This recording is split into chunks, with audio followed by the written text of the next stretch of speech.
representing Team Popping the Boys, the headline god, Jeremy Lambert, and his co-host, speaking out of Atlanta, Georgia, representing more than one royal family, the king of indie viewing, Stephen Jensen. And this is the Spotlight on Fightful. Welcome everyone to the Spotlight here on Fightful. I'm Jeremy Lambert. That is Stephen Jensen, and it's been a couple of weeks for me, but I am back. I'm glad to be back. Glad to be joined as always by Stephen Jensen. Jensen, how you doing, buddy? Wait, sorry. I forgot. It's been so long since I've done this intro. Shout out to Big Dick MLJ for the intro as always. Jensen, how you doing, buddy? I'm doing all right. Felt a little under the weather this morning, but I'll get through this show. I'm looking forward to this. We have a lot to talk about. It's good to have you back. Good to have everyone in the chat and here this morning. It's good to be back at the regular time slot. Also, you were doing 8:30 the last couple of weeks, so good to be doing 9:30 today. And since the last time I saw you, CM Punk's back, so we got a lot to talk about there. A lot going on with WWE, a lot going on in the indie scene. I mean, there's a ton going on right now in the world of wrestling. So happy to be back and happy to see y'all in the chat. How are you doing, man? I'm doing well. I'm happy to be back as well. Thank you to SP3 for filling in the past 2 weeks for me. I know I made a run in last week, but appreciate SP3 jumping in, filling in for the past 2 weeks on this show and in the weeds as well. But yes, there is a lot to talk about in wrestling because since the last time, I mean, you've done this show. We have had the return of CM Punk. We've had a big blow up in the Bloodline storyline in WWE. We have Forbidden Door this weekend. A lot happening, as you mentioned, on the independent scene as well. So let's waste no more time. Let's get right into it. And we're gonna start with. I'm old and I'm fucking tired, and I work with fucking children. I'm tired of wrestling these kids that think they know everything. CM Punk, he's back.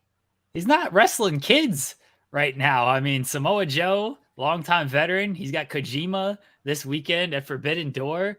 Obviously, a longtime veteran as well. Not wrestling children, CM Punk. He is addressing children in his interview on Collision, where he's talking about counterfeit bucks and how he never lost the AEW world title and how nobody can fill his shoes. And until someone can fill his shoes, he ain't going nowhere. CM Punk is back, the debut episode of AEW Collision. Jensen, I know CM Punk is your favorite wrestler. I'm pretty sure that's a fair statement to say. What'd you make of his return? I mean, there's a lot of layers to it. Like, I talked about this a lot on Tuesday with Doug. Like, I don't know if I'll go as hard on this as I did then. I was pretty fired up on Tuesday because everything had kind of just happened. And now, I mean, obviously, CM Punk showed up on Dynamite yesterday. So, that was kind of unexpected, but kind of expected. We didn't really know. But anyways, I can kind of unpack the whole CM Punk thing for Collision and his return so far.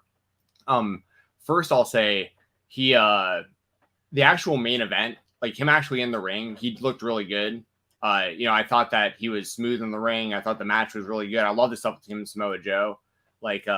Excuse me, especially when they faced off right at the beginning and Joe put him in the corner and just chopped the hell out of him. And I saw Will Washington on Twitter saying that he was in Tony Khan's office, while that was happening, and he could hear the chops, live in the building, which I thought was pretty crazy, which I actually believe. So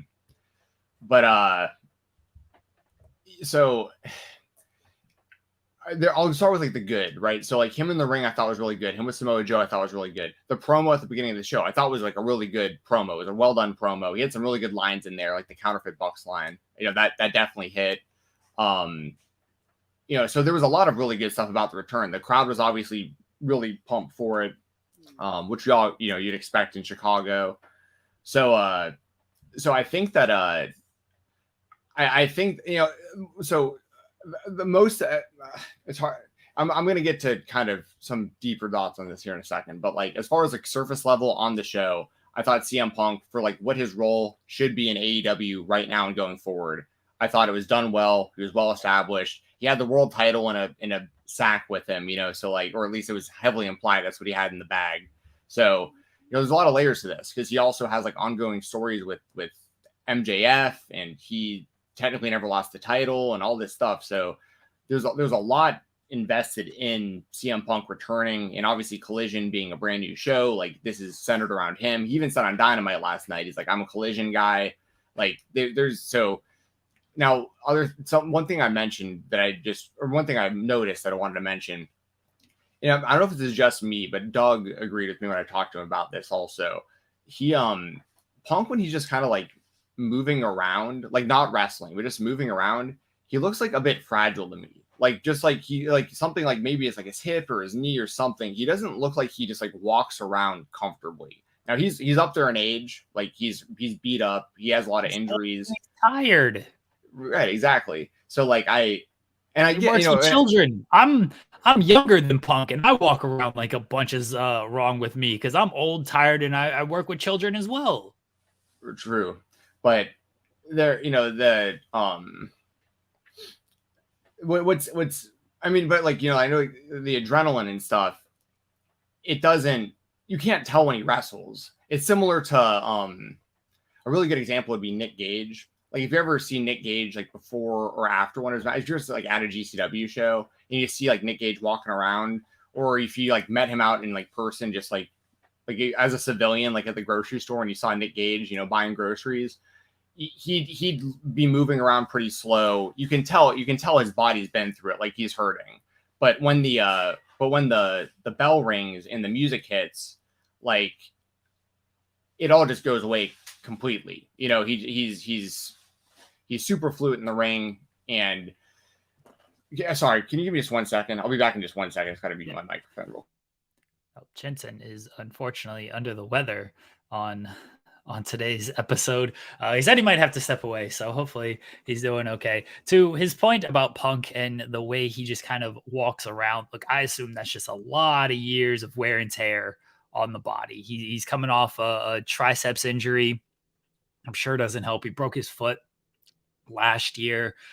It's just a lot of wear and tear on the body. Again, I'm younger than Punk. I do not have the rigors of a wrestling ring on my body.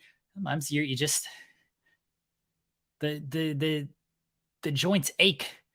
The joints and the muscles, all of it just aches when you've been doing this for so long. And Punk's been doing it for a while, so I can understand why he might be moving a little bit slower. But in the ring, like I thought in the ring, like he looked fine. He looked like a guy who hasn't wrestled in almost a year. He hasn't wrestled since September.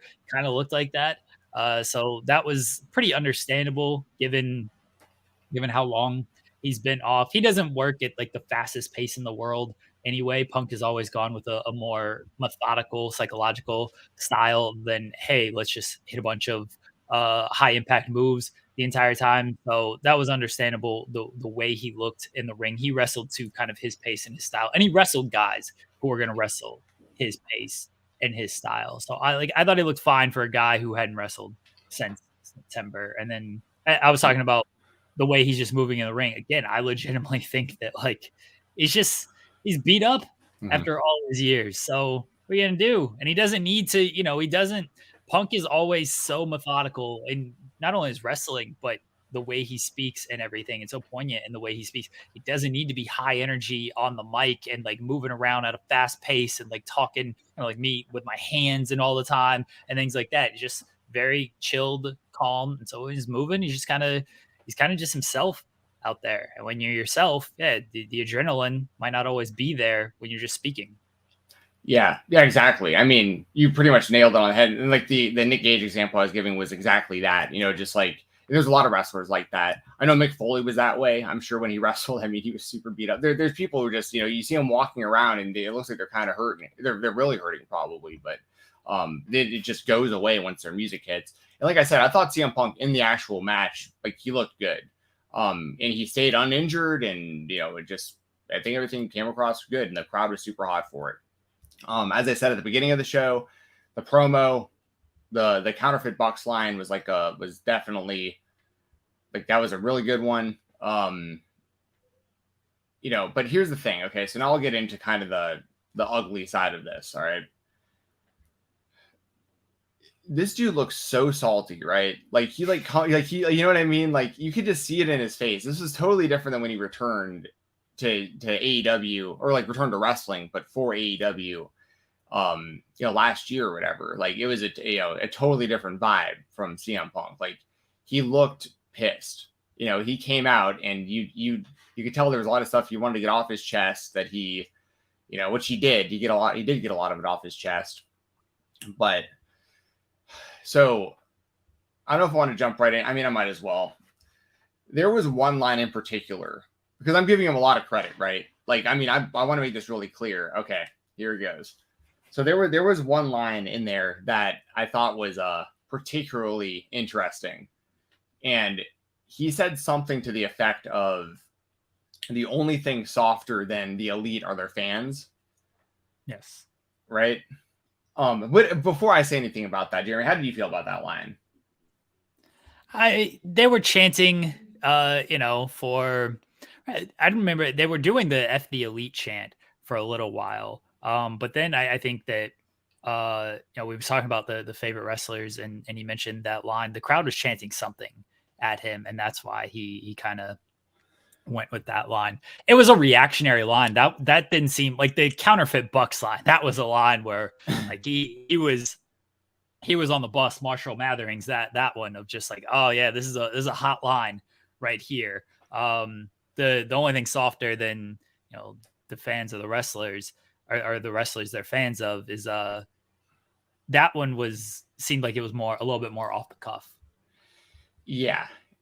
Yeah, I mean, I think that one was in the chamber also, to be honest. Like he was ready I think he was ready to say that too. But at the time it was perfect. I mean, he knows what he's doing. He hears the crowd and he's reacting to it. I get that. The issue I have with him saying that though is like, do you want to know what I think soft, Jeremy? What's that? I think it's pretty soft when you're like 40 years old and you get in a fight with another grown man and they hold you down and tickle you. Like, I think that's pretty soft. You know what I mean? So it's like, yeah, I just always keep into mind who's saying the things that they're saying. I think it's a really good line. And I think there's a lot of wrestling fans that think CM Punk is just an absolute badass. I'm just not one of them. So I think that like 99% of what he says and does at this point is like, it's entertaining. It makes for really good television. But I mean, if he may as well in that promo have said, Stephen Jensen, I'm talking to you. You're softer than the elite. You know what I mean? And I speak for a lot of fans that feel the same way I do about him and just kind of this whole situation. So I think he's an egomaniac. I think he's incredibly salty about a lot of things. But I think it makes for really good television. So it's one of those things where, like, he can call people soft all he wants, but like, it just is what it is. Like I've made my thoughts on CM Punk pretty clear over the years. So, like I said, I thought it was the people on screen and stuff. You can take my thing off, Jeremy. But yeah, I mean that's just kind of where I'm at with it. Like I thought the return was really entertaining. I don't want to know if CM Punk and the Bucks have made up backstage or anything, right? Like it makes for way better television not knowing the status of them backstage. It made for interesting television not knowing if CM Punk for sure was going to show up last night or not. You know what I mean? Like it makes for good television, but I hope it doesn't divide the locker room too bad or like cause people that I like to leave the company or anything like that. I'm not saying it will, but I just hope it doesn't. And yeah, I mean, it's just pretty much anyone else saying that line, I would have been like, oh, okay, damn. But like him saying it's just kind of like, okay, like kind of hard to hear you call people soft when we've seen you actually fight people, My issue with the promo is what did it set up in the immediacy?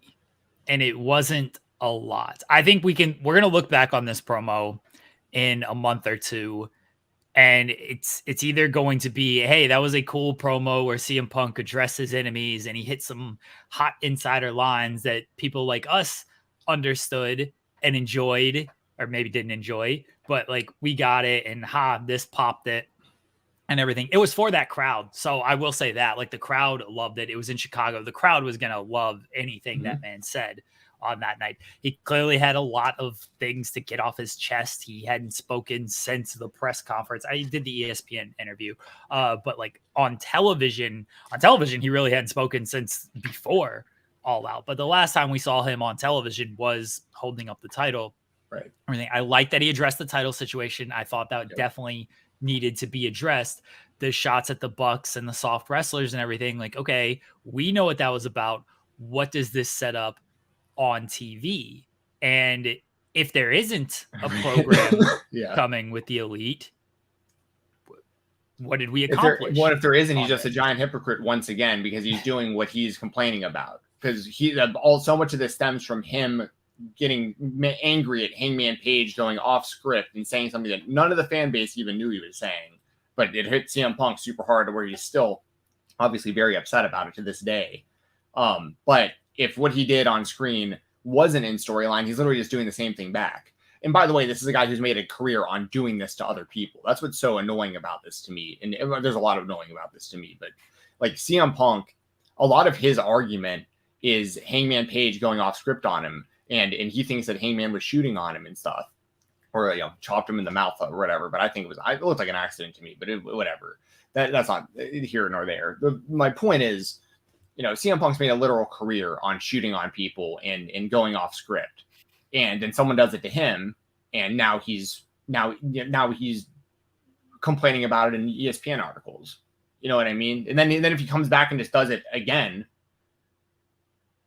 You know what I mean? Like, it's just one of those things. It's like, I just feel like I'm taking crazy pills when like CM Punk fan. Listen, I understand there's hardcore CM Punk fans that have been ride or die with this guy for 10, 20 years. Some of these people, and I've been watching the guy longer than most of y'all. By the way, I've been watching CM Punk longer than most of you who watch this that ride or die for this guy, and I've just seen the pattern over and over. Huh? Did you understand the music in the dog collar match? Did you get that? I did. Did you get that reference? Okay. Oh no. One of us. Yes, I'm very, very familiar.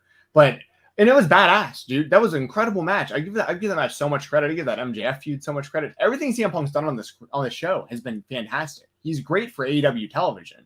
I'm just concerned about the divisiveness backstage and having to create new shows for the guy, and him just continuing to do this stuff that has always, it's a never-ending pattern with this dude. But he does such good business for these companies when he's around.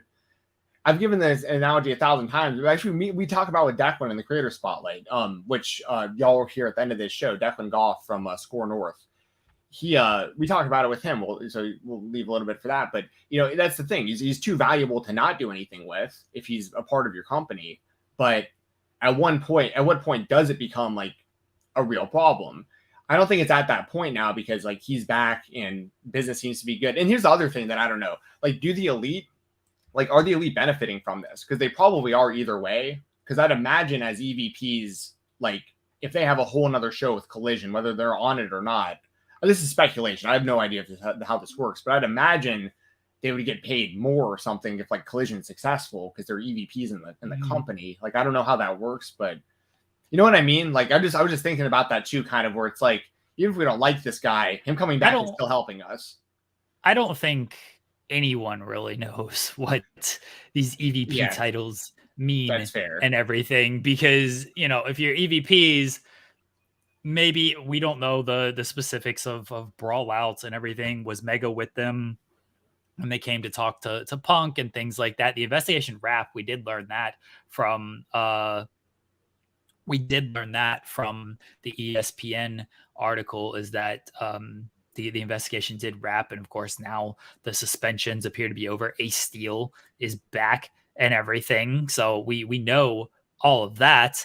But EVPs, you would think, would have to conduct themselves a certain way, but they're also wrestlers. And look, man, they in Chicago when they returned, were trolling the hell out of CM Punk in that trios match with Omega doing the biting spot, and they're making Punk references and doing the GTS and everything. You know, what do the EVPs do? What are the responsibilities that make them the EVPs of this? Because theoretically, they should be at every show if they are the EVPs. So I'm not going to pretend like I know how they benefit from, if Collision is success, we make more money. I don't know if that's true or not. I know their contracts are up. I do know that much. And, I think they can leverage some of this into better deals and things like that, depending on how things go. But yeah, I don't know what their EVP title has to do with this. And Everett's saying they lost that match and it was playing to, it 100% was. I didn't have a problem with it. I'm sure on this show we joked about it a lot. We probably thought it was hilarious. Oh, it was. And look, they're wrestlers before EVPs, right? Because EVPs, you're gonna not do certain things that these guys are doing as professional wrestlers. You're probably not doing being the elite stuff as like EVP type thing. They're wrestlers first. This is why I just don't know how much this EVP status like fully means. Yeah, no, I'm with you. And that's why I said I was kind of like recklessly speculating a little bit as far as like, that's a shout out to SKOR North, by the way, the reckless speculation line. I stole that from them. And that's been stolen from me, from them, from people. But the, I agree that, it is strange when like they're EVPs in the company but like they can't be on the same show as one of the talent. Like it's the whole thing is weird. It's all very strange. But at the same time, you have everyone in this is very valuable. Like CM Punk himself, obviously very valuable to the company, but like collectively, I would make an argument that the elite would be just as valuable. Collectively, I don't know if you can individually say like Hangman versus Punk, like 1-to-1, Young Bucks versus Punk is like a 2-to-1, Omega versus Punk is a 1-to-1. But long term, you also have to be thinking, how long do you have Punk? Like, how much of this is worth what's going to are you okay with losing a Hangman Page that you could have for the next decade over CM Punk for the next 2 years? You know what I mean? Like, I'm just weighing out. I'm not necessarily saying it's come to that or anything. Honestly, what I hope happens is Hangman and CM Punk sit down backstage. Nobody knows about it in the wrestling world. Like, we'd never find out. I hope the two of them sit down, they hash it out, and then they put on a great program on television. I hope the same thing happens with CM Punk and Omega. I want to see CM Punk versus Kenny Omega one-on-one while we have the chance to see it. I want to see the Young Bucks and CM Punk in the same ring, And that's like you said, if what Punk is saying on camera doesn't lead to anything, then that's just a giant miss for everybody. But the elite are trolling too. I mean, they're not completely innocent. I probably don't make that clear enough on this show. I talk about it on other shows a little more often, but like the elite aren't innocent, like you said. Like they are trolling too. They have done things to poke the bear, but some of it's in retaliation. It's some of this, it's all going back and forth, and it isn't necessarily good. But listen, like the Bucks are also EVPs in the company, so there's dynamics to this too that make everything even more muddy, because you have CM Punk swung on his bosses technically backstage, but his bosses fought him too. You know what I mean? Like it's for what we know, which isn't honestly a whole lot. So it's I'll be completely honest. All of this considered, the person who like really needs to figure things out is Tony Khan. Like at the end of the day, like to be honest, like I can sit here and give my thoughts on CM Punk and the elite and all day, every day. But ultimately, Tony Khan needs to figure this out for his own company. Like, who are you going to prioritize? Listen, we all get to CM Punk's your favorite wrestler, Tony. We get it. Okay. But you also got to understand that there's a lot of us that, like, if it came down to it, I'm with the elite. If it comes down to like having to pick sides, there's a lot of us too. The name of the company is All Elite Wrestling for a reason. You've already lost Cody. Okay. Like that was already like giant red flag to me. Like how did Cody slip away from y'all? Okay. Don't let this happen with Hangman, the Bucks, and Kenny. Because without those guys, you may as well change the name of the company. It isn't all elite wrestling anymore without the elite. So I think it's really important to remember like where you came from, where this company started, and who was there day one. CM Punk's been Tony Khan's favorite wrestler for a long time. He was probably the first person he wanted when he started AEW, and he's made it really clear that they had conversations, they reached out, and it was years. And granted, the pandemic slowed it down a little bit, to be fair, but it was still years before CM Punk, believed enough in the company to join up. I think there's something to be said about that. When you have day one guys who, once again, they may not draw what CM Punk does, but long term, you got to keep that in mind. So, and also we talked about it ad nauseum, but like the way Tony handled the press conference, like he should have cut that off immediately. He got blindsided. He didn't see it coming.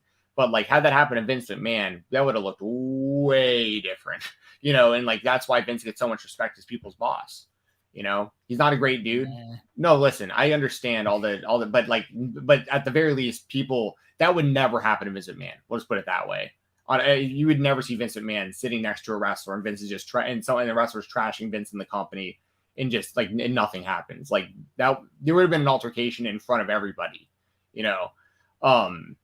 So it's just one of those things where like Tony Khan's a different guy, and I love Tony. I made it so clear. He's the coolest. He's like our age. He gets to run his Fig Fed on national television. It's like the coolest thing ever.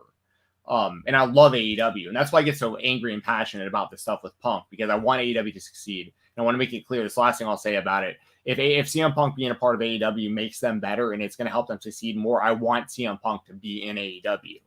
But it's because I'm an AEW fan. I want them to do well. So this is to Tony Khan and anyone listening. Love you guys. Please figure this thing out. And please, if they're going to be in the same company, you have to figure things out to where they can be on the same shows together. It's ridiculous that you're splitting things up over this. You got to figure it out. I think he kind of has figured it out as much as he's going to figure it out right now. And that is the addition of Collision and kind of splitting things right now. And then just biding a little time. Because like they're going to be in the same building on Sunday. Kenny Omega's going to be there. The Bucks are going to be there. CM Punk's going to be there. Unless CM Punk like goes on first, and then it's like, all right, Punk, you got to leave, and then we usher in the Bucks and everything. Like that's the only way. They're not going to be in the same building. But then for pay-per-view and events like this, they're going to be in the same building. And then you just got to hope that through time, let's say time heals all wounds. Like that's what you have to hope at this point, is through time that you can finally make peace with all of this stuff and you can get everybody together and you can get everybody working together. I don't know if that's help or hurt by the shots that are going to be taken on television. You'll see him Punk said the line, counterfeit Bucks changed their bio of like, haha, like we would have had a t-shirt by now. Like, they took it in jest. I think Sean was like, yeah, like seemed fine. Buy it. I know Dave is saying like everything's very divisive right now and things aren't good. So which side are you kind of believing?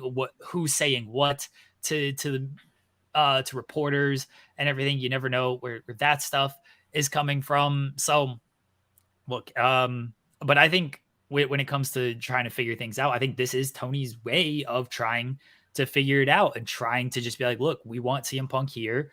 We know he's a draw for us. They don't get a second show without CM Punk. At least it doesn't seem like it. So we know he's a draw for us. We got to have him here. Here's what we're going to do. And then we just keep taking it day by day until hopefully there is some resolution. And the resolution might be the Young Bucks and Kenny Omega and Hangman Page might just be like, you know what? This isn't for us anymore. And if that's the resolution, then Tony is seemingly made his choice on this. But I think for right now, he's trying to do whatever he can do to kind of keep both sides a little happy without actually taking a side. Is that the correct approach? Should he just put his foot down and be like, nope, CM Punk's out. Can't have any of this. See you later. Or nope, Young Bucks, I appreciate everything you did, but I'm picking Punk. He's the bigger draw for us. Like, you're gone. Should he do that? I don't know.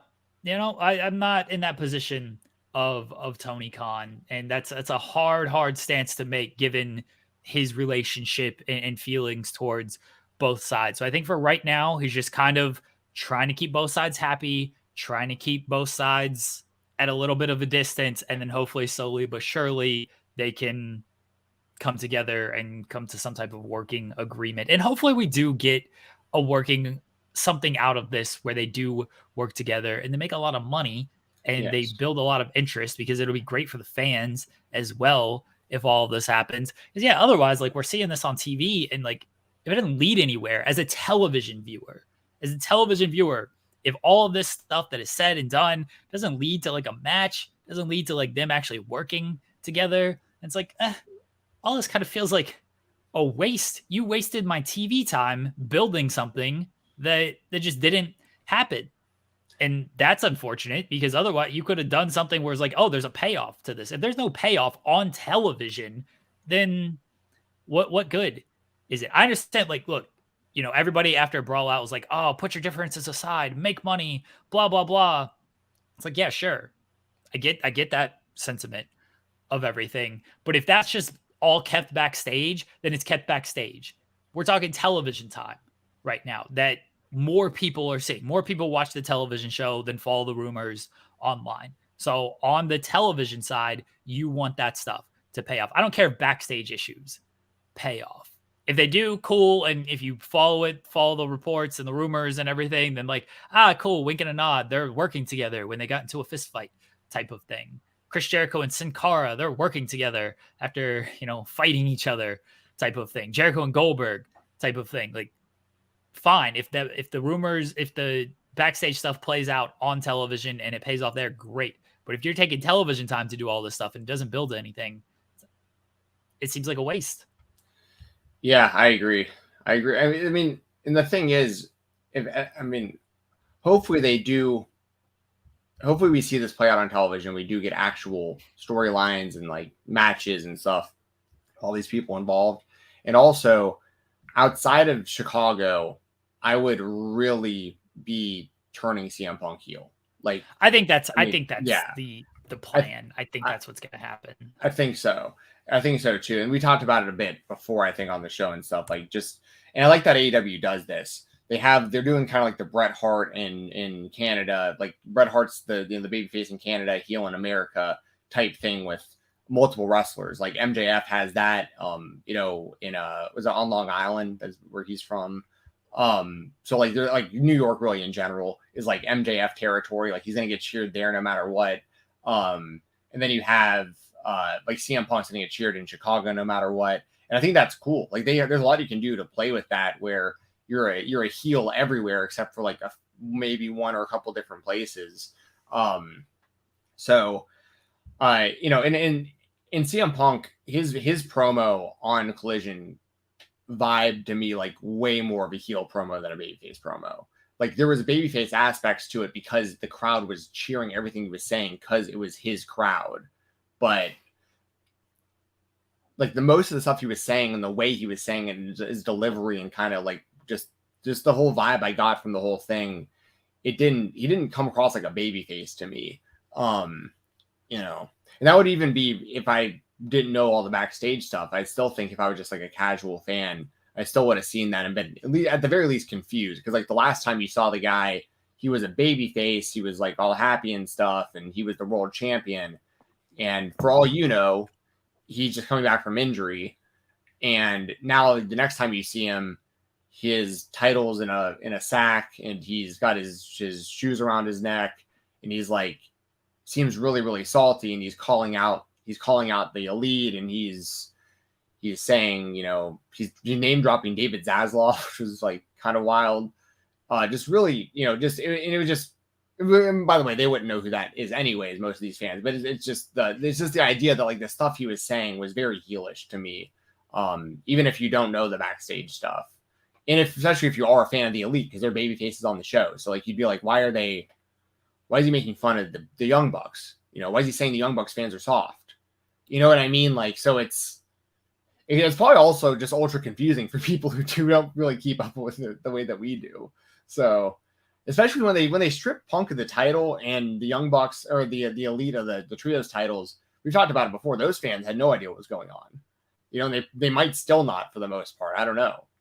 Not everyone cares about wrestling as much as we do. Some people just like to turn it on once a week and just escape from reality for a few hours, but they're not like digging any more into it than that. You know what I mean? Well, that's why I'm glad he addressed like the title stuff, because I thought Right. that needed to be addressed. And I think the program that should be done is MJF and him. Mhm. Like, I don't think MJF in his promo mentioned, like, he's still doing his thing with Adam Cole. He didn't mention Punk at all in the promo last night. There seems to just be on television a little bit of a disconnect with things, and it's because Punk is just going to say what he's going to say, and then there's no real follow-up from anything else. And I think that's where you got to be careful when it comes to what we're seeing on television. That's where you got to be careful of making sure you connect everything together, so it's not like, oh, Punk addressed this, why hasn't MJF like even like a line in there? Like, why hasn't MJF said anything about this? Why haven't the Young Bucks said anything about this? Wait, why is Punk working with FTR? Why is he going after these guys, but he's not mentioning them in like any of his promos or anything? Why is he going after these people, but he's working with these? Like, you gotta connect things a little bit on television, because otherwise it can be a little confusing. And again, I have friends who are we talk about this with Declan and the Forbidden Door stuff, which we'll get to here in a second. Like, he's not a New Japan fan, and he doesn't understand like Ospreay and Okada and like why they're so important in this landscape, and he didn't understand like why these matches are big and everything, and and how good of a job AEW does in presenting them. He's like, and he said like, yeah, they could probably do a little bit of a better job. And when you're talking about casual fans, when these references with CM Punk, and I'm talking casual wrestling fans who watch AEW but just don't follow the stuff online, which there are a lot of, contrary to popular belief. There are a lot of those people. Are they going to get these references? Are they going to connect it if you're not following it on television? That promo for us was great. We love that stuff, right? I said it before. I was happy CM Punk was back because I just love the uncontrolled chaos he brings to a television program. Like, you just don't know what you're going to get out of this guy. You just don't know. And that's what I love about CM Punk. Like that, I love that about him, because he's going to go out there, he's going to say what he wants, he's going to do what he wants. And as someone who just enjoys the pop, I'm for all of that.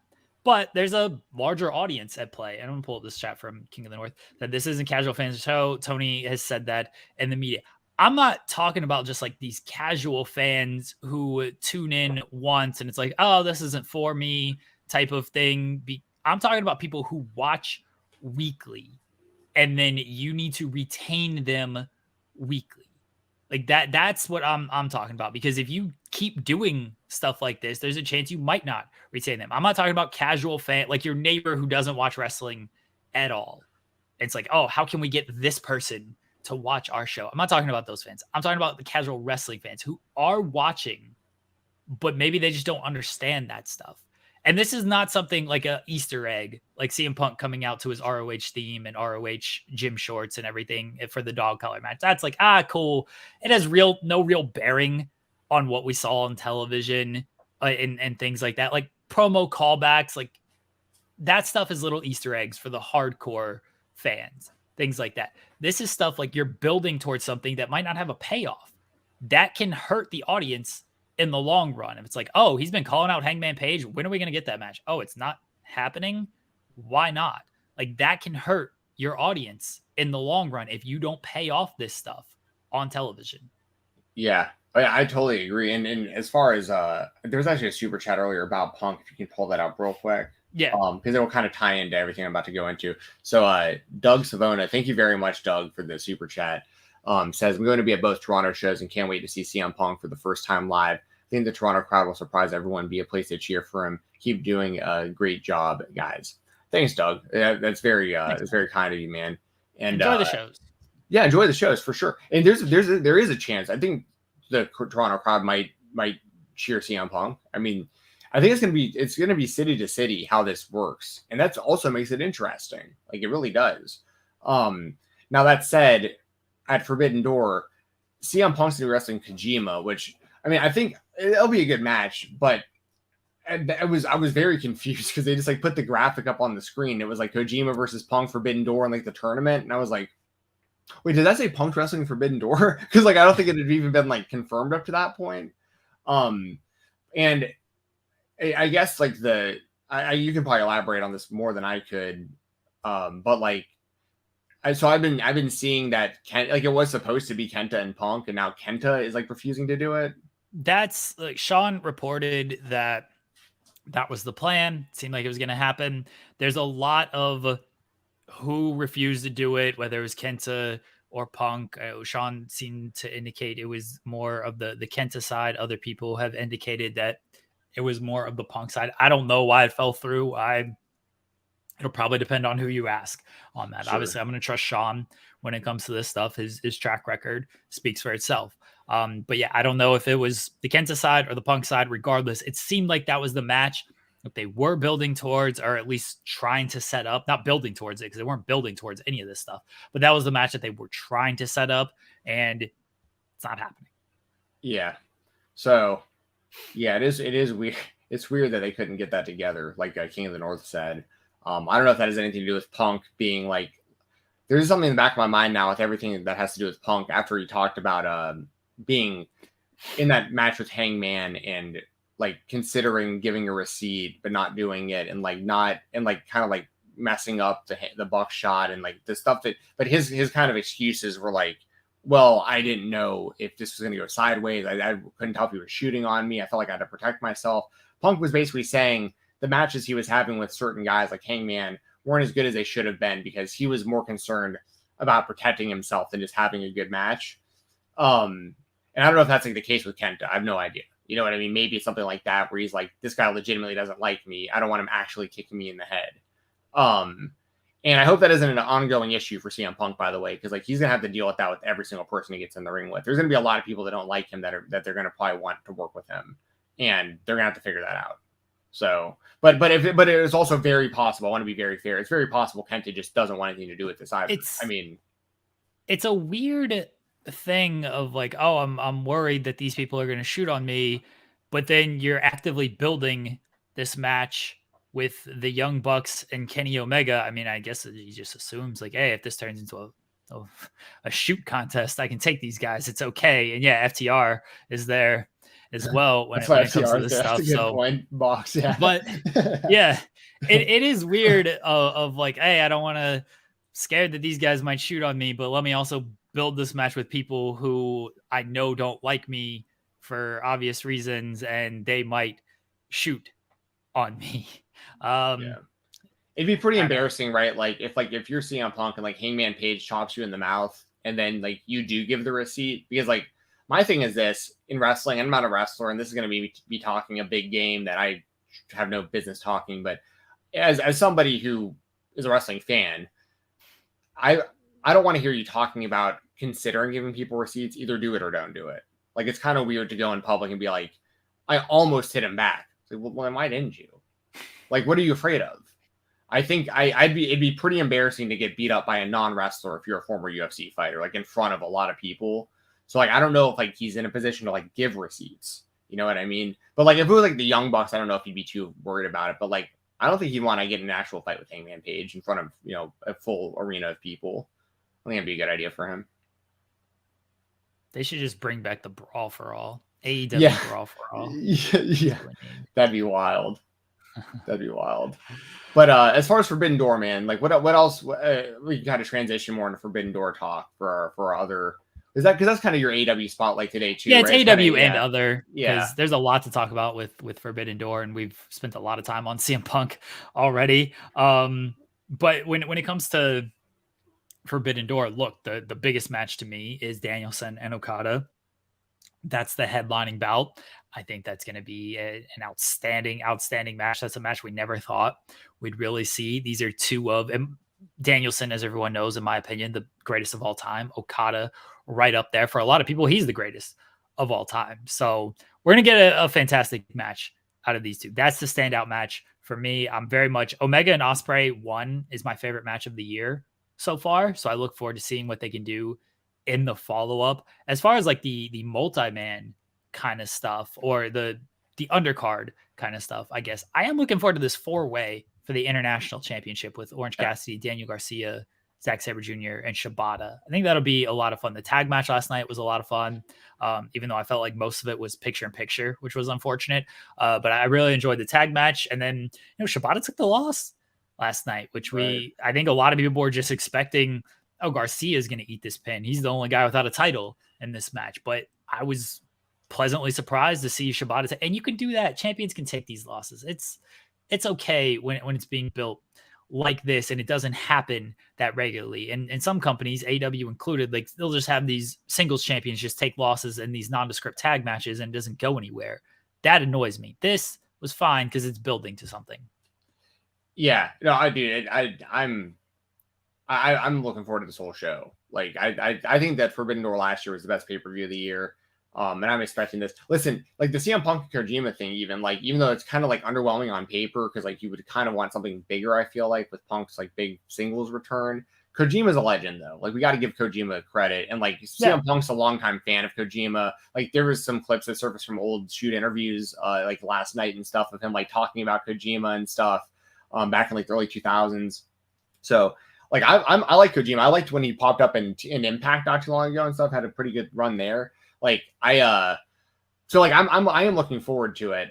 The international title match, like you said, I think that's going to be a badass match. I mean, all these matches on paper look incredible. I'm most looking forward to Danielson and Okada as well because we've never seen it before.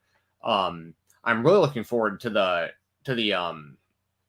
buy-in or whatever they call it, the pre-show, because Billy Starks is going to wrestle Athena. Like shout out to Billy Starks, that's incredible. And for people who don't know Billy Starks yet, get ready because she's about to take over the wrestling world. She's been wrestling since she was like 13 or 14 years old. She's 18 now, and she was legitimately one of the best independent wrestlers of any gender for like a while now. And she's going to be, her and Nick Wayne are about to take the world over. But on AEW television, like soon. There's a whole crop of young talent that's right there with them, just unsigned, but it's wild how talented these teenagers are becoming at wrestling. And then of course, like Ospreay and Omega, very, very looking forward to that. Something that I think AEW needs to do is like they need to figure out a way to sign Will Ospreay. Like he needs to be like an actual part of AEW. I don't know if he said this in interviews that like he doesn't want to move to America. He likes being overseas, over in Japan, and still living in the UK. I guess it's easier travel. Yeah, there. I'm not a geography or travel expert on this stuff, but I'm just going by Ospreay's comments that he seemingly doesn't want to move to America. And so, like, if that's the holdup, then what are you going to do? Which is fair. Like, I understand that. Like, if I can't knock that. If someone just, if they like where they live and they like where they're at, like I'm not good on them. Like he doesn't have to make any moves he doesn't want to make.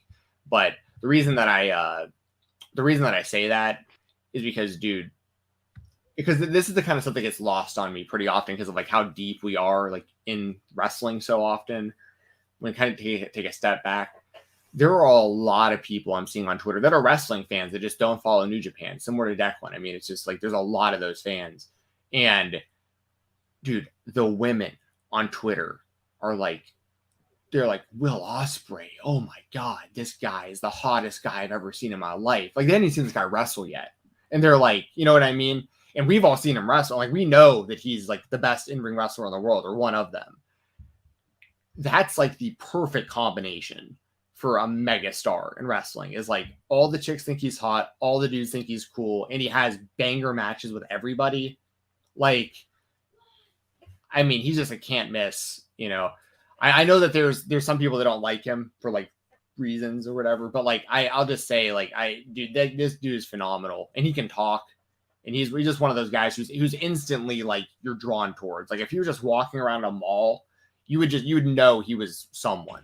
You know what I mean? Like, so I just wanted to throw it out there. Like I'm seeing a lot of people who are just now discovering Will Ospreay through this, and they're like they hadn't seen the guy wrestle and they already can tell he's a big deal, you know. And then they're gonna see him wrestle and they're gonna be like completely blown away. Especially because it's going to be him and Omega. So those guys are about to have their first match was already, I mean, it's going to be tough to top that, but I expect that they will. And then you have the added layer with Don Callis now kind of like offering protection to Ospreay during this match too and stuff. So there's even more layers to it. So yeah, there's a lot of great stuff. And that's not even going through everything, but there's a lot of great stuff. I thought it was interesting. Sonata did, I guess, like an interview talking about how Jungle Boy, like, how's he even getting a shot at this title? Like, it's an open challenge, you dork. You gave it anybody. That's true. That's true. But I kind of get where Sonata's coming from because like Jungle Boy hasn't really won anything lately, like in AEW, that you'd give him like the cred to go after this IWGP World Title. But well, don't do an open challenge. That's fair. Or put some stipulations on it of like, hey, open challenge, but only former champions can accept. Only people who have won singles titles can accept. Don't do an open challenge like that. I like Sonata, but yeah, dummy. True. And then also the last thing I'll touch on real quick is the JAS. Well, I guess technically Jericho and Sammy Guevara along with Minoru Suzuki. They're going to take on Sting, Darby Allin, and a mystery opponent. Do you have any idea who the partner is going to be? I think it's going to be, I'm assuming it's a New Japan person, right? Same. Like this is, because I've seen people like speculating Goldberg. And I'm like, I don't know if that fits. Oh, I would love that though. It doesn't fit, but I would mark out so hard for that though. I mean, look, if it's Goldberg, that would be honestly amazing. I just don't know if that, like, it seems like it's going to be a New Japan person. This is New Japan AEW. Right. I know Suzuki's in the match, so there's your New Japan thread right there. But like you look at like the elite match, it's like, we have Shota, New Japan. We have Ishii, New Japan. So like, it seems like there's going to be a New Japan guy on the sides. I think my guess is Naito. That was my guess too. Yeah. Yeah, because Sting and Darby mentioned like, yeah, a lot of people don't like you. And Jericho and Naito did have the rivalry in New Japan, did have the match in New Japan. So my guess, and they teamed with Shingo last year. Right. So there's your LIJ tie-in. And I don't think Shingo really has that history with Shingo. Jericho. So I think that's why Naito makes more sense. Yeah. I'm with you. That was actually exactly who I was thinking last night was Naito. And it was because of what you just said with that line about how like Jericho's made a lot of enemies around the world. And that was the first thing that came to mind for me too. Because Naito also hasn't, like, they haven't talked about him or brought him up for this show. And you'd imagine he'd be a part of it. He's a huge part of New Japan. So I'm with you. I think it's going to be Naito as well. Naito coming out there, wrestling in his shirt, just going through the motions. Love it. Love Naito. That man just gets paid. Doesn't care. Just go out there in the shirt. Just get that check, Naito. Bless that man. Anything else from Forbidden Door that really kind of stands out to you? No, we can move on. We'll talk a lot more about Forbidden Door next week on the show. I'm sure there's gonna be a lot of I mean, by this point next week we'll be talking about this being the best pay-per-view we've seen in our lives. And I mean, it's a can't miss show. Even on just having Danielson versus Okada and Ospreay versus Omega, that already is worth to me like the $50 of the pay-per-view. They can charge more honestly for this and I'd pay for it. This is a quality. This is. I mean, if you're a fan of professional wrestling, you should watch this. Even if you don't watch AEW or New Japan, if you're just strictly WWE or whatever, like I would just highly recommend give this a shot because this is like, it's really amazing that Tony Khan and everybody involved on the New Japan side and the AEW side that we're living in a time where like this is even possible and happening. Like this is just such a badass thing that they're doing as a joint show, and then not only that, they actually have put in the effort to put together like legitimate dream matches for this thing. So I highly recommend checking the show out. I agree. It was arguably the best show of the year last year. A lot of people thought it was the best show of the year. And then this one, like, man, we're getting Danielson and Okada. As a wrestling fan who just enjoys professional wrestling and matches, it's tough to complain when you're getting a dream match on that level. So it should be a very good show. All right, let's move on to WWE. I need to finish the story. In the WWE, the story never finishes. The story never finishes, and the story never finishes with the Bloodline, as they might be in the bottom of the fourth now with the happenings on SmackDown. We finally got it. The big turn, Jey Uso making the turn on Roman Reigns. He sided with his brother, Jimmy, super kicked Roman, took him out, took out Solo, and now we get the Bloodline Civil War at Money in the Bank. Jensen, what'd you make of this turn and the Bloodline officially fracturing? It's good to see it finally happen. It's been a long time coming. They did a good job. The whole cinema argument or whatever debate online is kind of funny to me. All right. I'll put it this way. I'm happy that it's happened. I like the way that it was done. I think it's been really, really drawn out, and all this probably should have happened all like before WrestleMania to lead the way for Cody to win the main event of WrestleMania and all. But like this, I'm glad that it's happening. I'm glad we're actually going to get like a Civil War like match, where there's the sides are split, and maybe other family members or something can maybe get involved in this now to maybe kind of spice things up a little bit. But there's. So like I am excited to see like the immediate future for this storyline, and to see kind of hopefully the whole bloodline thing hopefully like wrap up soon, like and Roman lose the title. But I'm so let me back up a little bit. I don't think Roman's gonna lose the title at least until this upcoming WrestleMania. So he'll hold it until at least Mania. Now, what I'm concerned about is two things, okay? Because obviously the end game here for me is Cody wins the title at WrestleMania 40. Okay, that's all I want. Now, there's two things that concern me. One of them is, fucking guy. The other one is this is almost happening too soon after WrestleMania for me now. Because it almost feels like to me they're giving this time enough where the bloodline could implode and then potentially reform by WrestleMania, if that makes sense. Like I could see a potential story where like this actually brings them all closer together as the bloodline. Like, they're going to fight each other for the next few months, and then by next WrestleMania, they're even stronger than they were before or something. I don't know. But that's my biggest fear, is like Roman not dropping the title at WrestleMania Cody. So however we get there, I don't know, but I think that for the immediate future, this is going to be a really good story. I mean, the Bloodline story has been great, and it's been the main story on the WWE television for years at this point. And it's still a captivating story. The fans are still popping big for it. It's still generating a lot of discourse. I mean, we're talking about it right now. We talk about it all the time. The Bloodline and Roman Reigns and all that stuff. So it's good. I like the story. I think it's good what they're doing, but it is one of those things where I hope that it's a full split. Like after all this is done, like the Usos are on their own, Solo's on his own, Roman's like off TV for a little while, or whatever it is. But I feel like there's also a really good possibility these guys fight each other, they work it out, they're stronger than ever, and then Cody still doesn't win the title. I thought the segment was very well done. The pop was huge. It does feel, I don't know about too soon, because the story's been going on for a very long time. Well, I mean, too soon, like after WrestleMania, like I feel like they should have done all this pre-WrestleMania, like, right, you know what I'm saying? But now I'm like, there's almost like, because there's still almost a whole year until next WrestleMania, and now they're starting the split. So that's kind of what I mean by that.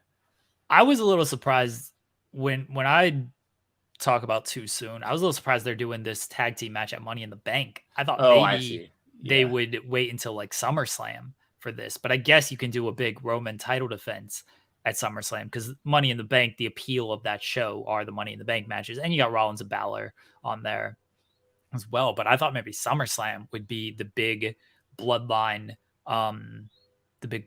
Civil War match type of thing. So that was kind of what surprised me a little bit, is that, oh my God, the power Just No, you're good. Yeah, no, it did, but you're still with me. If you drop, I'll hold it down until you come back. No, I saw that happen for a second. Yeah. It's Sting. Sting is coming. Yeah, so I was surprised that they announced this tag team match for Money in the Bank. But look, this storyline's been going on for a very long time. I thought the segment was very well done. I'm very interested to see who wins this match. Does Solo take a pin? Do Roman and Solo just win? And it's like, oh, okay, the Usos. It feels like the Usos got to win this match. Like, it seems like, one, they're the tag team. They're the tag team, right? Like, I always prefer when the tag team beats the two singles guys, because that's just the easy story of like, well, yeah, they're the tag team specialists. They should win these tag team matches. I understand Roman is God mode, so he can just overcome all of that. But I think the Usos should win this match.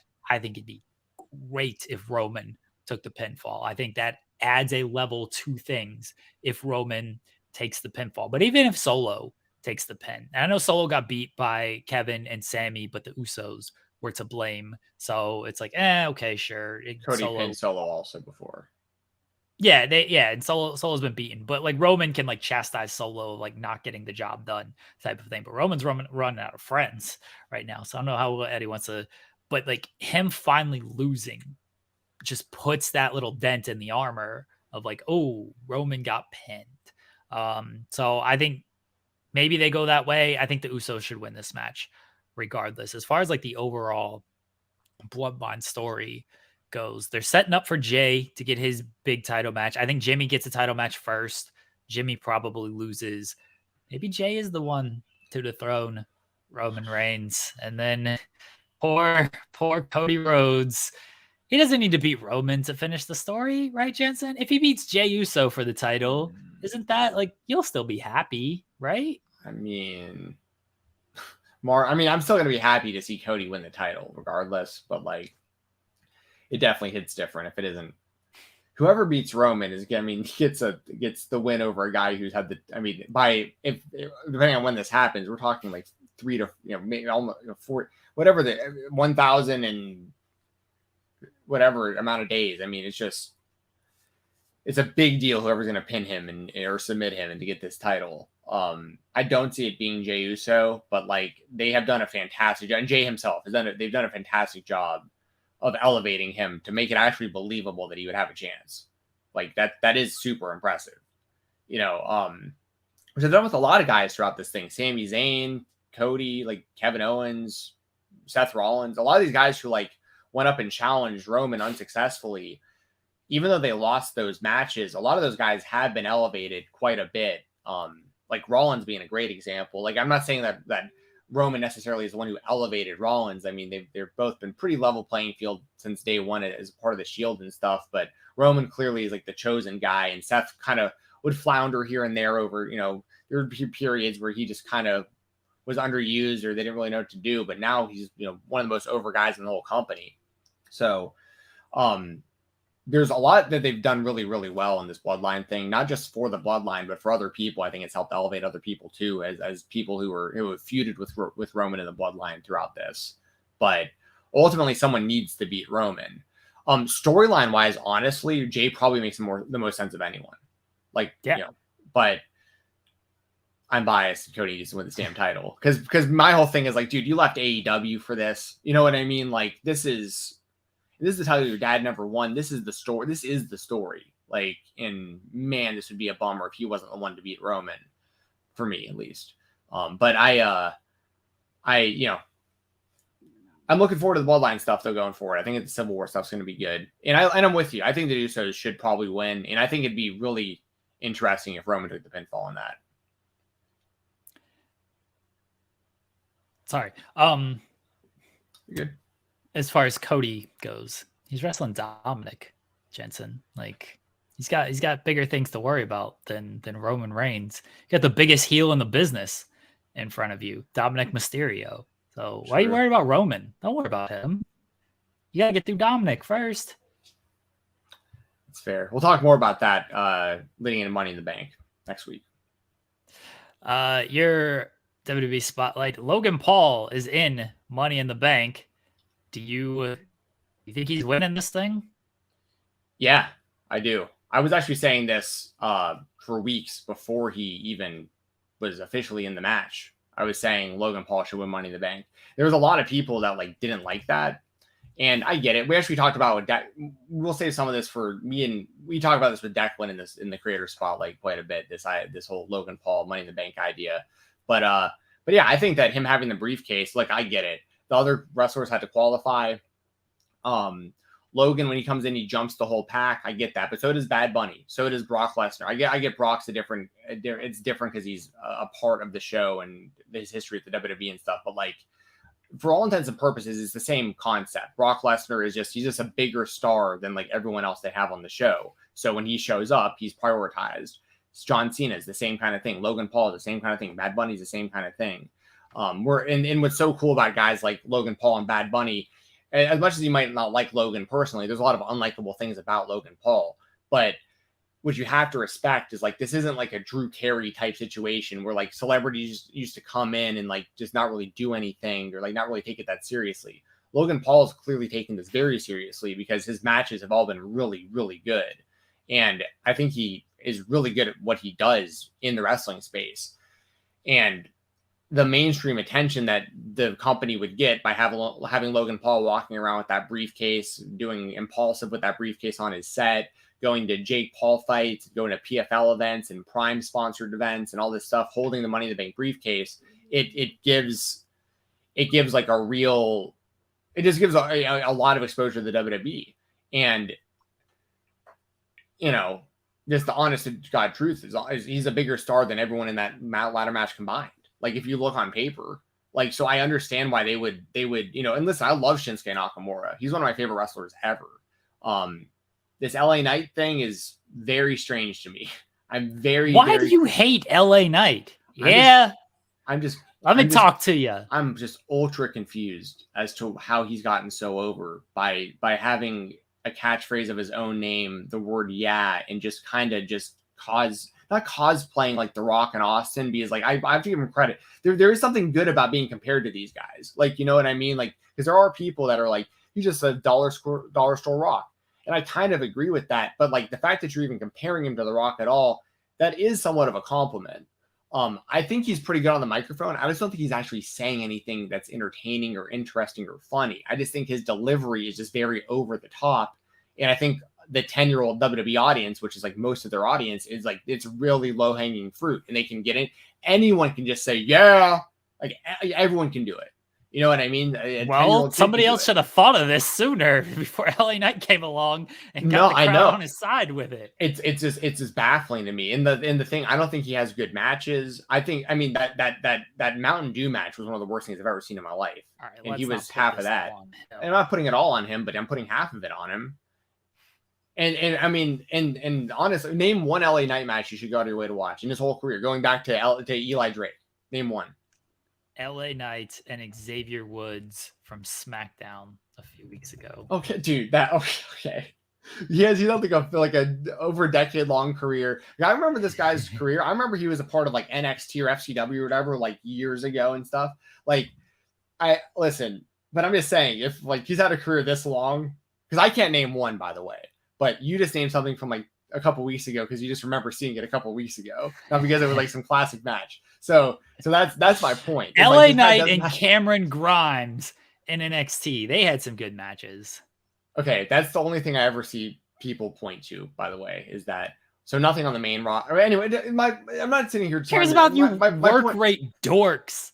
This work rate nonsense. Who cares? LA Knight goes out there. This is the brilliance of LA Knight. This man's got catchphrases and crowd participation. You're like Triple H and Vince McMahon here, Steve. Just, I don't understand why he's over. Who gives a shit? He's over. So do something with him. Keep him over. Keep him on television. Have him win matches. He got over organically, even though you've tried to bury him with 3-minute losses. Listen, he still got over. So capitalize on it. Quit being stupid about this stuff. Oh, he doesn't do enough flips. Cares. I didn't say that. The crowd loves him. A lot of guys have gotten over organically. A lot of guys have gotten over organically, and most of the time, I've disagreed with the suppressing of them. Like Zack Ryder is like a great example, right? He got over super organically, and they didn't run with it. And like, I think that was a big miss for them. With Eli Knight, I'm kind of more of the camp of like, he's over.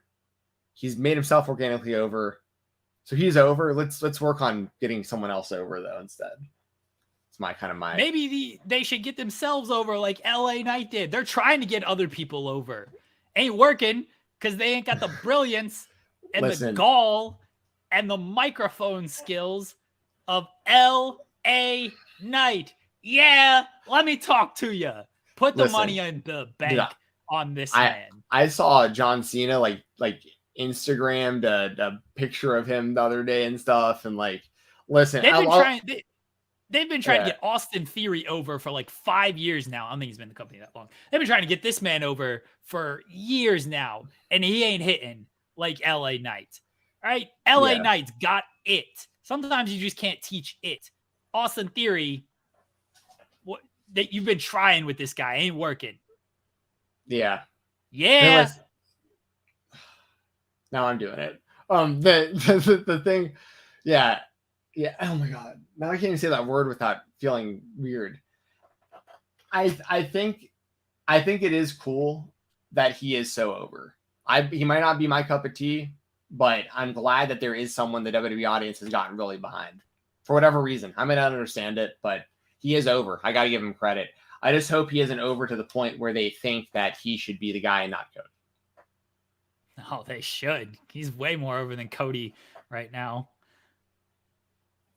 Okay, we need to move on. Sorry, guys. We got about 15 minutes before I got to clock in for my shoot job. But we can listen. Logan Paul, Money in the Bank. I think he will win the Money in the Bank briefcase. Now, as far as him cashing in, and like I think if Seth Rollins is the champion still, I think there's a chance that Logan Paul could beat him for the title because they have the history there.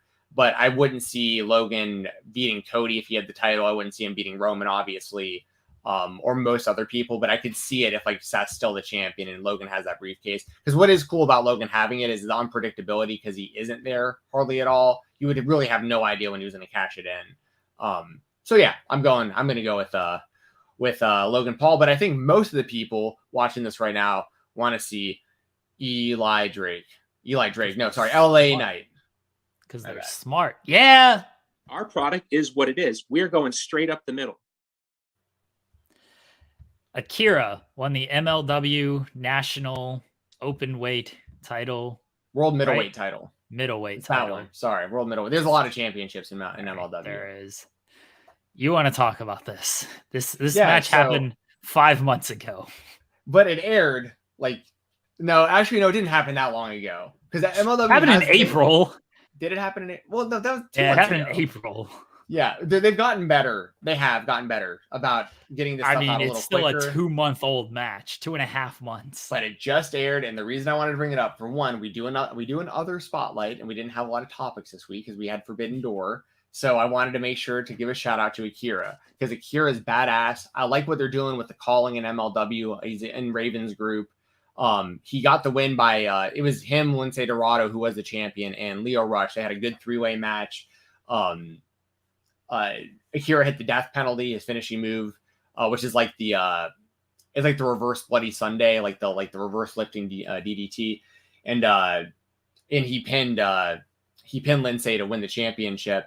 So AKIRA, he's a KOBK guy. We always we've had Mose on the show plenty of times, and I've gotten to see AKIRA's kind of rise through the indies and where he's at in MLW now. And like I said, I think the calling with Raven really works with him and what they're doing with that. I think MLW actually has a good show. They legitimately have a good show. It's just a matter of like making time to watch it if you aren't already, and also trying to stay spoiler free, which is hard when stuff is pre-taped so long in advance, obviously. But also it's worth mentioning, I deep dived this a bit more on the Weekender if you want to check that on FightfulSelect.com. Delmi Exo won the Women's World Featherweight Championship from Taya Valkyrie on the same show. And Delmi Exo is like super slept on, in my opinion, in like the wrestling like kind of landscape in general. She's super talented, got a great look, great in the ring. She can be a real asset to like AEW, WWE, Impact, like really anywhere. I think she would fit in really well. So shout out to both of these new MLW champions from this past show. But yeah, I wanted to kind of highlight AKIRA today and spotlight him because once again, he's a guy I've been watching grind the indies for quite a while now. In the traditional sense, in the deathmatch sense. I mean, in little bars in front of nobody, in front of big audiences, and again, he's carved out a good space for himself in MLW, and I'm happy to see it. It was a short little sprint. It was Lince Dorado and Lio Rush. The match was only like 6-7 minutes long. Yeah. It was very quick. No knock on AKIRA, who I know you're a fan of, and the little I've seen of him, like he does good work and everything. In a short sprint like this, not quite his style when he's in the ring with Lince and Lio. He felt a step behind those two in this match. I do like the stuff that they're doing with the calling and MLW. I think Raven, anytime you can kind of get him on television is good, because he's good personality and understands the ins and outs of a lot of things, and obviously a great talker and can kind of just get stuff over through that. So I like that. But the match itself, I thought AKIRA was actually kind of the weak link in this match against Lince and Lio. And that's getting almost no fault of his own, because you're putting him in there in a 6-7 minute sprint against two guys who work at a very high pace, and Sure. AKIRA just not the guy to keep up with that pace. But we'll see what he does with the title moving forward 5 months from now, when these other matches that he's had airs. Oh, and he hit the bumper. Indie spotlights. I'm gonna give a big motherfucking shout out. Indie spotlight. We'll start with Roderick Strong and Kevin Blackwood from Prestige, Black Sunshine this past weekend. Roderick Strong back on the independent scene and having the match you would basically expect him to have against a guy like Kevin Blackwood, who's very slept on the independent scene. I love the finish to this match. I love the reversals with the they're using the Texas Deathlock and things to get out of the holds, and then Roddy, of course, hits the back break, the knee, and the And the party. Yeah, for the win. But I really love the finish of this match. Overall, the match was fantastic. But yeah, Roddy Strong back on the independent scene. Thoughts? Yeah, that's kind of why we want to spotlight today, to let everyone know that that's available over on IWTV. Use code Fight Talk if you want to see Roderick Strong return to the Indies. He had a great match, like Jeremy just said, with Kevin Blackwood, who, as Jeremy also just said, is he's killing it on the indie scene. He's popping up absolutely everywhere, it feels like, right now, and he's having great matches. And yeah, I love the finish too. Like, I like the reversals. I liked Roddy like kind of like doing the back roll into the stronghold and stuff. And yeah, of course, like the jumping knee into the end of Heartache, and the reversals that led up into that. And really good stuff. Prestige is a great company. They put on great events, and they have for a long time. They're a real quality company over there on IWTV. So Yes. Highly recommend checking that show out. And if you didn't already know, because there's a lot of buzz about Roddy returning to the Indies, and now he is back. So if you want to kind of get back to, he hasn't wrestled an indie show in a really long time. So it's a pretty big deal to see him kind of out there back in like his old element. So shout out to Roderick Strong and shout out to Kevin Blackwood. Check that match out over on IWTV. Yeah. Everyone go check that out on IWTV. Use the code Fight Talk. Can we use the code Fight Talk still? Yep. You can still, yeah, y'all can still use that code. Yep. Speaking of IWTV, former IWTV Independent Wrestling World Champion and friend of the show, former guest of the show, AC Mack, announced that he would be stepping away from wrestling. He's going to have one more match. He announced this at Action Guardians, and he's leaving wrestling, and very, very sad. He's gonna do one more match, at least one more, but very sad to see AC Mack kind of stepping away from the business for the time being. Yeah, he's going to be wrestling Rico Gonzalez, and I can't remember the date. I think it's like July 17th or something like that. It's next month. Yeah, I'll look that up. Okay. Just a second. And for those of you who might not know, and this isn't me like telling anything that no one would want out there. AC Mack, he's the first openly gay world champion that wrestling has had, and Rico is his boyfriend. And Rico is a great wrestler in his own right. Yeah. And so that's why there's layers to, that's, his kind of retirement match, or him. He doesn't want to call it retirement because in wrestling, you never know. Never say never. But no, Rico and AC are together, and it's a well-known thing. Like, they're together at shows, like even shows that they're like AC's not wrestling on. Like, I'll be at shows in Atlanta, and like him and Rico are together, and they're just two really, really cool guys that I've loved seeing the success of AC Mack. That guy has put so many of my favorite promotions on his back, especially Action Wrestling, but he's also a former Sub-Graps champion or Southern Underground Pro Bone Storm champion.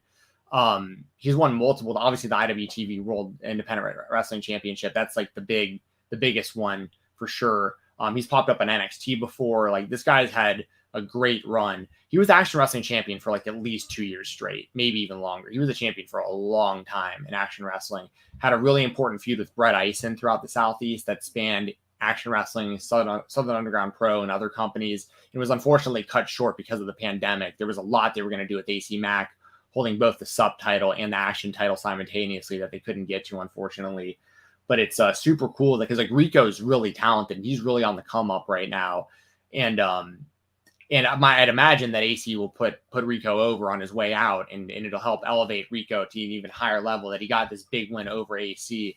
But like if y'all go back and watch when AC wins the Independent Wrestling World Championship, in his post-match speech where he's talking about being the first openly gay wrestler to be able to accomplish something like this, him and Rico, like, they kiss right in the middle of the ring. You know what I mean? So it's like, it's one of those things where like people know that they're close, and Rico is super talented, and AC has already cemented his legacy, in my opinion, as like a legitimate legend of Southeast wrestling. So it's really cool that they have the opportunity where the two of them can share the ring as AC Mack steps away, and it can also be used to help elevate Rico going forward. And I also really respect AC's mindset going into this hiatus, or whatever you want to call it, because he basically said, like, he can still go out there and keep getting booked. Like, he has the name value. He's talented. He's like, but I knew something was up because he wasn't popping up as often. He wasn't really the champion anywhere. And like, normally he's like the centerpiece of kind of like everywhere he's at, or he's the champion, or he's like in the mix for that. And it hasn't been that way for a minute. And I was getting a bit confused. There's also a lot of shows that he was attending, and I see this locally because he lives near me. There was a lot of shows that I would like just see him at, and he wouldn't be wrestling. He'd just be there in the crowd. And sometimes I'd be like, this guy could have definitely got booked on this show. Why isn't he wrestling? And like, maybe he just, and now in hindsight, I'm looking at it going, so basically what he said recently is he didn't want to keep taking spots from people, because like he felt like he had accomplished what he accomplished, and his heart just isn't in it like it used to be. And he knew he could keep getting booked, but he would also look around and see people who weren't getting booked and be like, they deserve a chance, and I'm taking their spot. And if I'm not 100% into this, and they are, this isn't fair to them. And I think that's a really respectable reason to go out. He's doing it for the right reasons. He's doing it to help progress the business. He's doing it to help get people who need the ring time and the time in front of fans. He's doing it to help those people.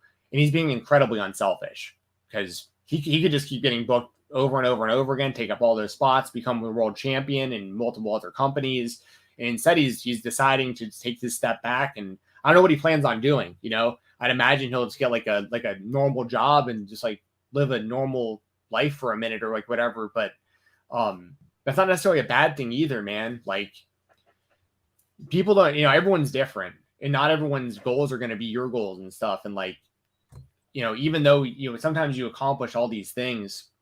A good example really quick, because I know I got to get out of here real quick. There's a guy, Tifu, who I watch. He's a major streamer. He just retired. He's 25 years old. He just announced his retirement. And a lot of these people are like, this is crazy. Why would you do this? You're giving up millions of dollars a month, blah, blah, blah. It's like, this dude's made money, and he's missed out on so much. And like, he just wants to go live his life. He just wants to go be a normal guy and hang out with his friends at this point. And for someone like AC Mack, I'd imagine he's in a position where like he just wants to kind of maybe settle down, or just kind of live normal, or just not take spots from people who he feels like deserve the spot. So congratulations to AC Mack on a hell of a career, hell of a run. Guy means so much to not just the Southeast scene, but just wrestling in general. And it's, with it being, it's still Pride Month, right now, like June, all of June, right? So yeah. I mean, what a great representation for that, AC Mack. I mean, he's the first person I think of when I, him, Effie, Rico, like these kind of guys, like they really mean a lot to like what's going on. And like, I can't say enough good things about AC Mack. I really can't. I think he's incredible. So congratulations, AC, on a great career, man. I hope to see you back, but if not, like, do what you want to do. I know you got to run. you were the person who kind of turned me on to AC Mack when we started this show. And I didn't know a whole lot about him. You were like, hey, he won the title here. Watch this. Check this out. We got him on the show. He was very generous to us, very gracious with his time. Very just fun guy to talk to. Very nice guy. So I was sad to see that he was stepping away. But as you mentioned, the reasons that he's stepping away, it seems like he's content and happy with everything. It's on his terms, which as a wrestler, a lot of wrestlers talk about like going out on their terms. And for him, it is. So I think that's the silver lining of all this. It's not because of some injury, some bad thing happened. It's his terms. This is the way he wants to go. And so more power to him. I hope we see him in some capacity down the line because he's still young. He's only like 29. Yeah. So it's not like he's, old and completely broken down or anything. But again, it's his terms. This is how he wants to go out for now. And maybe he comes back at some point. We shall see. But congratulations to AC Mack on a great career, and look forward to seeing what he does in the future in wrestling, if anything. Yeah, and the last thing I'll say here on my way out is I got to go clock in for the shoot job. But the really quick kind of background story with AC. This is the kind of guy he is, and this will always stick with me just for whatever reason. I saw him at a GCW event probably about a year or so ago, maybe not quite a year ago. And he wasn't wrestling on the show, but Rico was going to be in a scramble match. And I think it was Rico's first GCW event. And I actually ran into AC like at the bar at the venue. And I was like, oh, hey man, like, how's it going? And we talked for a second. And I was like, hey man, I'm looking forward to seeing Rico. Like, cause he's getting a big opportunity that night. And AC turned to me and he was like, ordered like a super like stiff drink. And he's like, I'm so nervous. He's like, I'm so nervous for Rico. Cause he wanted Rico to do so good on that show. And Rico went out there and killed it. You know what I mean? So like, it's just really cool to see, like, he clearly just cares about other people. And I think what he's doing by stepping away is super, super unselfish. So yeah, congratulations, AC Mack. Love you, dude. And I'm getting a clock in for my shoot job. If you guys want to hear more from me, check out the Fightful Select Weekender podcast. You can follow me on Fight Talk, at Fight Talk on Twitter. And the Weekender will either be Sunday or Monday this week. It depends. With Forbidden Door, I may not do it on Sunday, but regardless, you'll hear it by Monday night at the latest. So thanks again, Jeremy. Thanks everyone in the chat. And y'all have a great Thursday. Enjoy this interview with Declan. Thank you, Jensen. Enjoy the shoot job as much as you can enjoy a shoot job, and I hope Stephen Jensen feels better. That was an under the weather performance by Stephen Jensen, but he had thoughts on CM Punk, and he had to get those thoughts out there as he should. It addresses enemies. All right, everybody. We're going to go to our creators spotlight with Declan Goff from SKOR North. He covers Minnesota sports, Minnesota Vikings, Minnesota Timberwolves, Minnesota Wild. We do talk a lot about some Minnesota sports. As people know, Jensen is a big Minnesota Vikings fan. I like hockey and basketball, so I was more than happy to talk hockey and basketball with Declan after some Vikings chat that Jensen was very excited for. And we talk a lot about professional wrestling as well, because Declan does talk about wrestling on his show. So a little bit of crossover stuff, some sports talk, some wrestling talk. Hopefully you guys enjoy it. Everyone can follow Declan on social media in the link below. Check out SKOR North. The link is below on that as well. So here we go. Our creators spotlight with Declan Goff from SKOR North. Welcome to the Creator Spotlight, the interview portion of the Spotlight here on Fightful. I am Stephen Jensen, as always, with Jeremy Lambert. And today, our guest is a podcaster. He's a Vikings fan, someone who I've been looking forward to talking to for quite a while now. I know him through Purple Daily, the Vikings Vent Line, Judd's Hockey Show, all this stuff going on over there over at SKOR North. We have Declan Goff joining the show. Declan, thanks for joining. How you doing, man? I'm good, boys. This is fun. This is like worlds colliding. Phil Mackey, who's also the resident wrestling nerd. We've always joked and talked, not joked, because we're half serious about it. A wrestling show is like the last piece of pie that we want to put together. It's just, these Minnesota sports teams take up like 99% of our time, and it's like a side project of ours. We want to get that hamster wheel spinning a little bit, but I'm excited to join Fightful. I love talking wrestling too and blending sports together. So yeah, really excited to be here, guys. Yeah, absolutely, man. And we appreciate you joining us. Yeah, for sure. And he's there. Phil, you and Phil both follow me on Twitter. We both been following each other for a little while now. The elusive follow is Judd Zolgad. who is the third host. I was just saying, you and Phil follow me on Twitter, but Judd is the elusive follow. Judd Zolgad. Yes, he's when I think of Minnesota sports, he's the first face that pops into my head. So I was really looking forward to this today. I know you guys are big wrestling fans over there. I hear you and Phil talking about all the time. I know Judd, pops in there here and there. I've seen you teasing the idea of a wrestling show on Twitter, as a matter of fact, as you just said. So I hope you dive into that sometime soon. Declan, how long have you watched wrestling as a fan? So I'm 30 years old, so I was born in 92. I'll answer this kind of long-windedly, I guess. My first conscious wrestling memory, my dad, as a lot of other dads in the mid 90s, had a pirate box downstairs in the basement TV. So we got a ton of just, pay-per-views that were just available to us all the time. And I was more WCW when I was a kid, which I dabbled a little bit into the Attitude Era. And of course, as I've gone back and watched it all and loved it all, I dabbled a little bit in both. But one of my first ever conscious memories, I was about 4 or 5 years old at the Target Center in Minneapolis, and Nitro came to the Target Center. And I don't remember much from the card. In fact, I really should go back and rewatch that episode on WWE Network. But I remember it so vividly because this was obviously 97, 98. It's pre 9/11.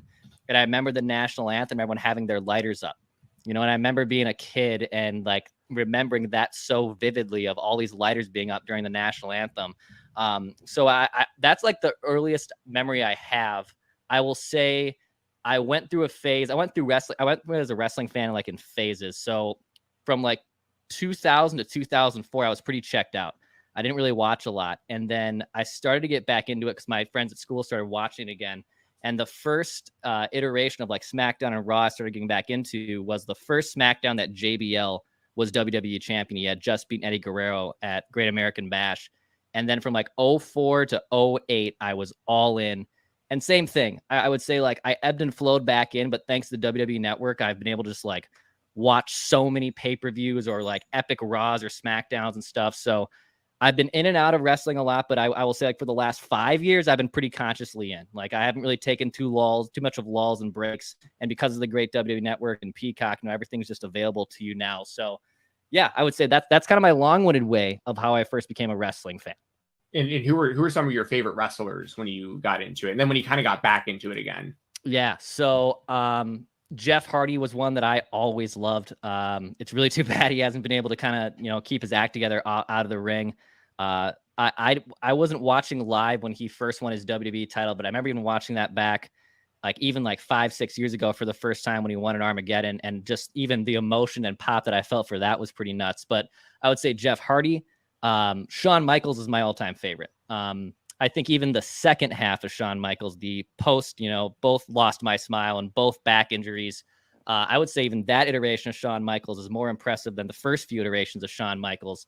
And then other ones, because I love Hardy so much, I love high flying guys. So I loved RVD. I loved Rey Mysterio. I didn't really get an appreciation for the technicians until I got a bit older. So once Kurt Angle once he was done with WWE and he transitioned to TNA, I was really all in on the wrestling machine that was Kurt Angle. But Perk Angle, Perk Angle, yes. But I would say those are my first few guys that I really gravitated towards, and being of course a 7-year-old like everyone else in the late 90s. If you were born in 1992, I was doing a crotch shot, which I probably had no idea really what I was signifying and doing.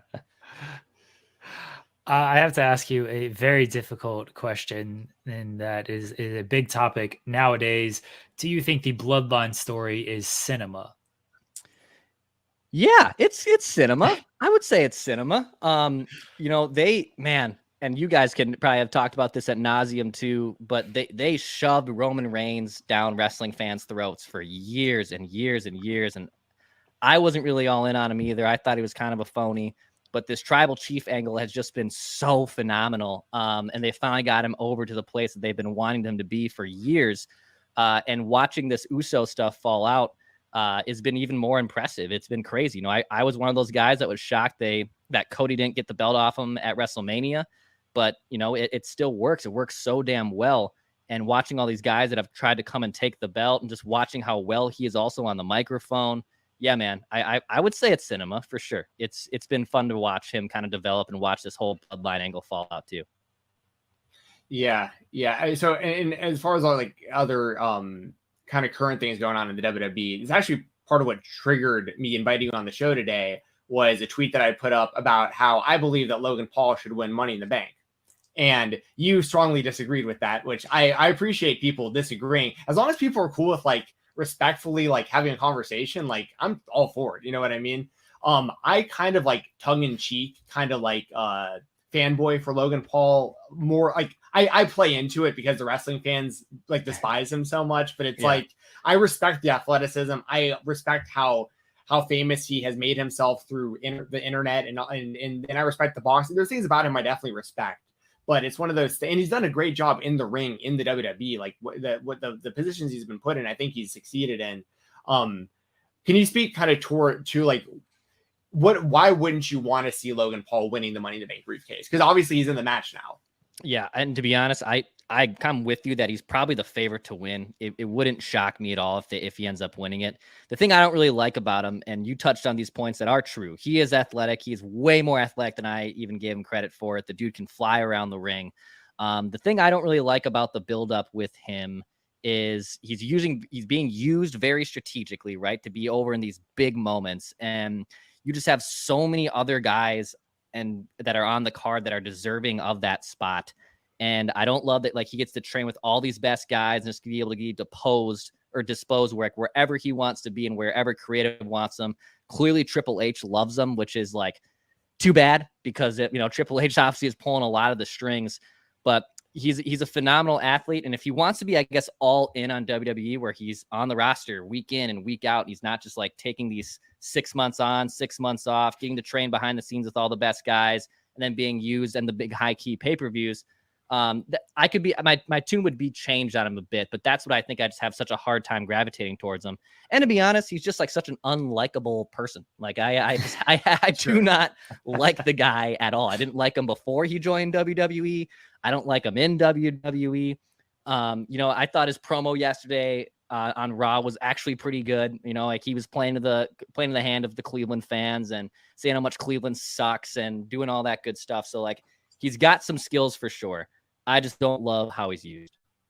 That's fair. And I know a lot of people were complaining on Twitter last night about like everyone else had to qualify for Money in the Bank. He just walks right in and gets the spot. And to your point, exactly like you just said about, Triple H likes him. It's similar to, someone like Brock Lesnar or something, or even Bad Bunny is a good example. Like these are people who are just going to come in and they're just going to get spots because they're just ultra famous. Like they bring in a lot of eyes and they're killing it in the ring. Like if Logan Paul was going out there and he just couldn't wrestle, that'd be one thing. But I think now that they've seen him like do well over and over, they're like, well, maybe, I like the idea of him having the briefcase mainly because I think in like the mainstream, he can kind of keep playing that whole thing up. And because he comes and goes, you really wouldn't know when he would cash it in. But at the same time, depending on who the champion is, I could really hate the outcome. Like, for instance, if Cody finally wins the big one and Logan Paul cashes in on him, I hate that. You know what I mean? No, that's the greatest thing ever. And obviously, like, I wouldn't want Logan Paul to be the one to dethrone Roman Reigns. So like, there's some big double-edged swords in this whole scenario. I could see it maybe where like he maybe cashes in on Seth Rollins because they have the history there. Like I could see maybe something like that making sense. But yeah, this is kind of me throwing it out there. Like I've been saying this for a few weeks now, and then yesterday, he was put in the match, so I just figured, I want to get your thoughts on that. Yeah, I wouldn't be shocked at all if he won. I guess I didn't put together, just looking at that match, how awesome it could be potentially too if Finn Balor takes the belt off of Seth Rollins, and then if Damian Priest won Money in the Bank, that like I don't think they're gonna blow up Judgment Day that quick. But that's also like an incredible storyline, right? Like Finn Balor finally gets his title and he's champion for not just a day this time, but for like 5 seconds. And then Damian Priest cashes it in on his own brother in there. So there's a lot of good stories. I mean, Money in the Bank's probably like one of my legit favorite pay-per-views. So I'm looking forward to how it ends and who walks out with the Money in the Bank, both men's and women's side to a degree. But yeah, it's one of my favorite pay-per-views, and I'm really, really excited to watch it in a couple weeks too. I'm going to switch over to AEW, and you can correct me if I'm wrong on this. You seem to be a CM Punk guy. Is that correct? Yes, big CM Punk guy. I love Hangman too. I love Adam Page. I was gonna wear my Anxious Millennial Cowboy shirt. It is like 95 degrees in Minneapolis today, and it's a long sleeve shirt. And I just literally came back from being outside for like an hour and a half.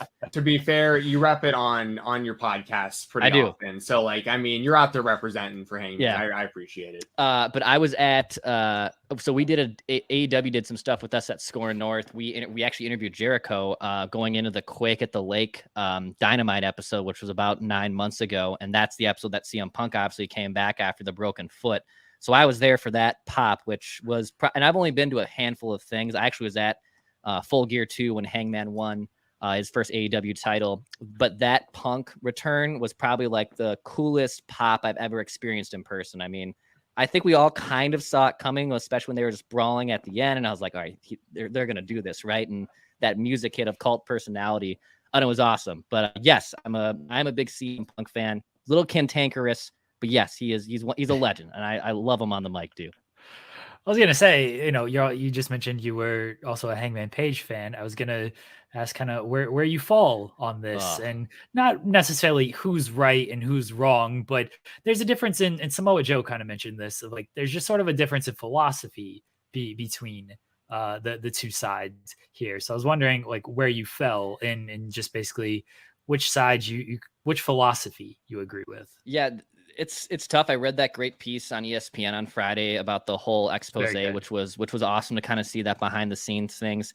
I guess I took away a couple things from it. Punk is cantankerous. Like I said, he kind of poisons the well at everywhere he goes, but I love his, during the promo, like, tell me when I'm telling lies. He's kind of a lot like Jimmy Butler in that way here in Minnesota sports. Know him and then watched him, take the Miami Heat to a couple NBA finals here. He doesn't go about it maybe in the best way, but his assessments are actually usually accurate and they're correct. And I know that he said he's reached out to Hangman, and Hangman's kind of been no comment on it. And I know with the Elite, with Omega and the Young Bucks, definitely a lot more. There's armor up there. There's like lawyer speak going on. So I feel like Hangman does kind of want to make resolutions there. But he's so much, he's buddies with the Elite. He's right in that group. So how can you kind of leave your boys hanging there? Not just in the ring, but outside of it too. I just want the best possible storyline for the fans, I guess, is kind of how as a consumer, I would hate for both those guys to be out a long time. And to be honest with Hangman, I don't know. I saw it. They're trying to get him to a long-term deal. And I would love him to be in WWE, but would WWE also use him properly? I don't know. Like he's a top dog in AEW. Would it take him like a year to get up to like the main event card status at WWE? I like both of them. I think everyone kind of handled a bit poorly, but those two are probably, two of my favorite guys definitely in AEW right now. Yeah. Those are good. I mean, good choices. Like, and that's a good example of Jimmy Butler. It's better than my example. I was going to give the example of like Randy Moss back in the day, like that I play when I want to play, straight cash homie, like terrible teammate, but like you couldn't not play him. You know what I mean? Like, yes. So, so there's some guys who you just have to make exceptions for. I've made it known over the years. I don't like CM Punk, like just straight up, like as a person, like I'm just not a fan of his, but I recognize how valuable he is in the wrestling space. I understand it. And he's going to make AEW better and bigger. And I mean, the Collision was a gigantic success. And I want AEW to succeed. So if that includes CM Punk being a part of it, I'm here for it. You know what I mean? Like, I'm not going to, my own personal biases aren't going to like keep blinders on me to like understanding, what's probably the right thing to do. You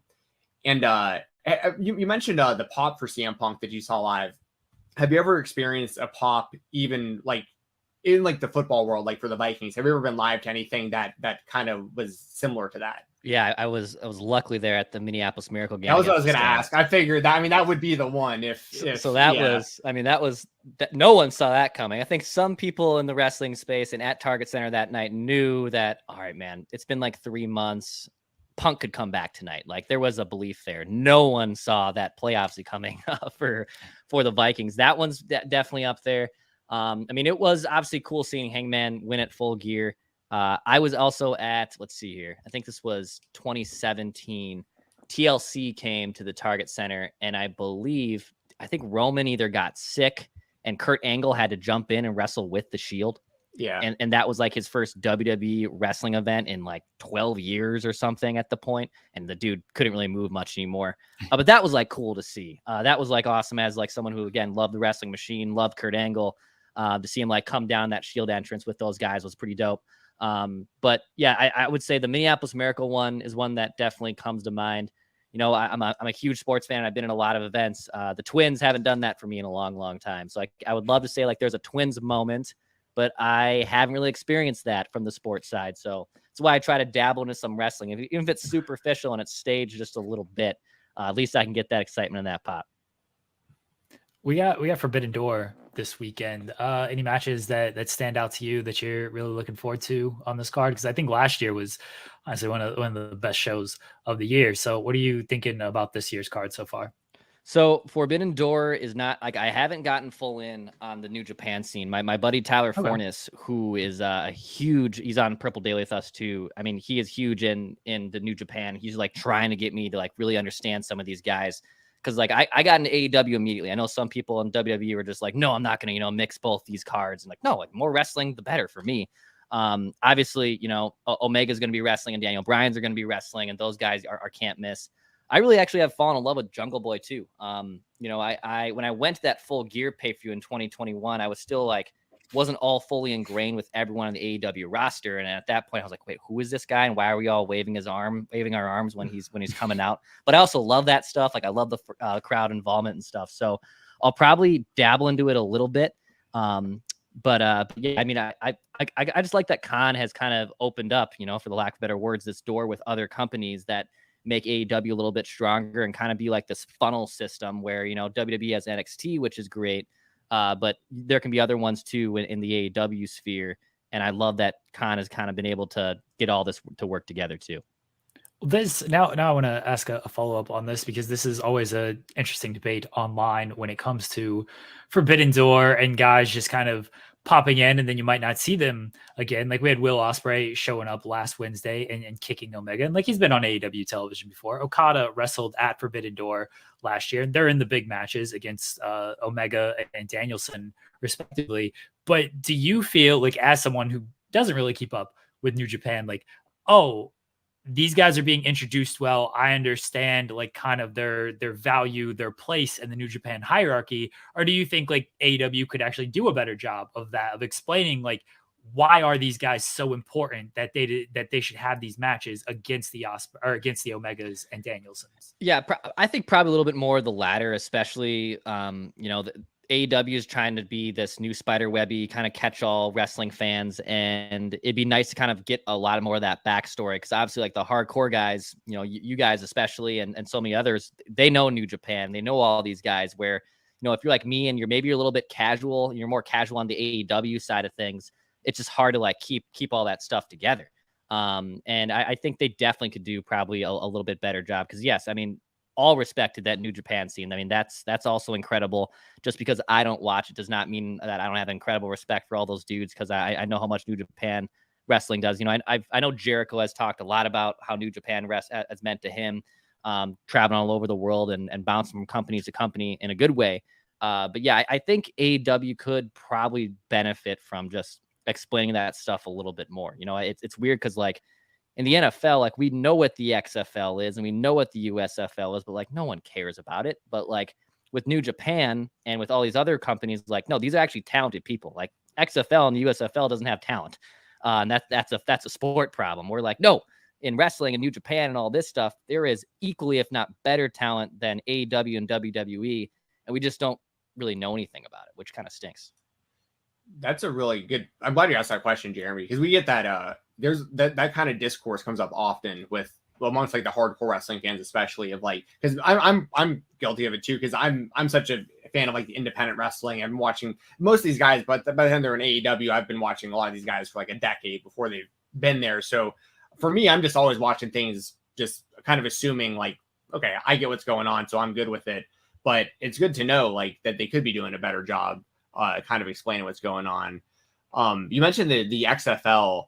Obviously The Rock is involved with that, and The Rock has not had a great, I guess last couple months. him being in the world of wrestling and the world of football, what are your opinions of The Rock currently? Because the one thing I'll throw out there is the more he continues to kind of, I don't know if fail is the right word, but he's been having some misses lately, which is uncharacteristic of The Rock. The more this happens, the more likely I feel like Cody's going to get boxed out from the Roman position, and like The Rock is going to come back and just like swoop this all up. How do you feel about like The Rock and like the possibility of him like returning to wrestling or kind of where he's at? Yeah, well, we've kind of been talking about the whole XFL thing and how even like, I wonder if not one day, like soon, like what if the Saudis come up and swoop up the XFL, especially with now with this Live and PGA merger, and then they swoop it up. They have this unlimited amount of money, and hell, I mean, maybe they buy a GD wrestling band too. But what if they swoop that up and now they're paying, Lamar Jackson, who was in a contract negotiation, instead of going back to the Ravens, dude, you can play for us for $500 million, ball out because the talent stinks. You're going to stay a lot healthier, etc. And I think The Rock's looking to sell that to probably make some money back. And yeah, to your point, even though he's The Rock, and I'm sure he's still doing just fine, he's had a little bit of a bath here in 2023. And I just wonder, is it going to be in a similar situation that they had with Cena, when he came back, where like he takes the belt off Punk, and Punk was a champion, same thing, right? Like Punk was a champion for like 500 days. And then he has it for a little bit. He introduces a new title, but the writing on the wall once he was going to face Cena, like, he's probably going to lose to Cena and then he's going to go bye-bye again. Yeah, I would hate for, I know everyone's been waiting for the Reigns and Rock angle, and I'm sure it's probably going to happen soon. But yes, I would not want it to come at the expense of Cody. I think that'd be bad. And I know that, the whole finish the story and the whole, I'm sure there's another layer to this that is great. I don't know if you're going to be able to recapture that magic that they had going into that WrestleMania. I mean, that was the first time I was like legit upset at an ending of a card. Like I finished night 2 of Mania live watching that, and I was just pissed. Now I got over it kind of quickly because like, all right, it's still Roman Reigns. It's awesome. But like, man, like, are you going to have another guy that was that over? I mean, the only guy that really challenged him well was McIntyre at Clash of the Castle. And I think even going into that, we were just more impressed with how amazing that match was. But yeah, I would hate for The Rock to block it. I think he's probably going to come back in some capacity. Maybe he's like the special guest referee like he was for Cena and The Miz. But yeah, I don't want it to come at the expense of Cody Rhodes either. I don't mean to laugh at you, being upset at the wrestling. Jensen is the biggest Cody fan in the world, in my opinion. He was going to dye his hair, get a neck tattoo. Well, I wasn't going to do the neck. I wasn't going to get the Nightmare Factory tattoo on my arm. I wasn't going to do it on my neck, but I was going to show up with bleach blonde hair. I had to cancel a hair dyeing appointment and a tattoo appointment after WrestleMania night 2 because of this. So. All of a sudden you got like Botox, just like your cheeks are just like on fire. Like there's all the way up there. I could see that too.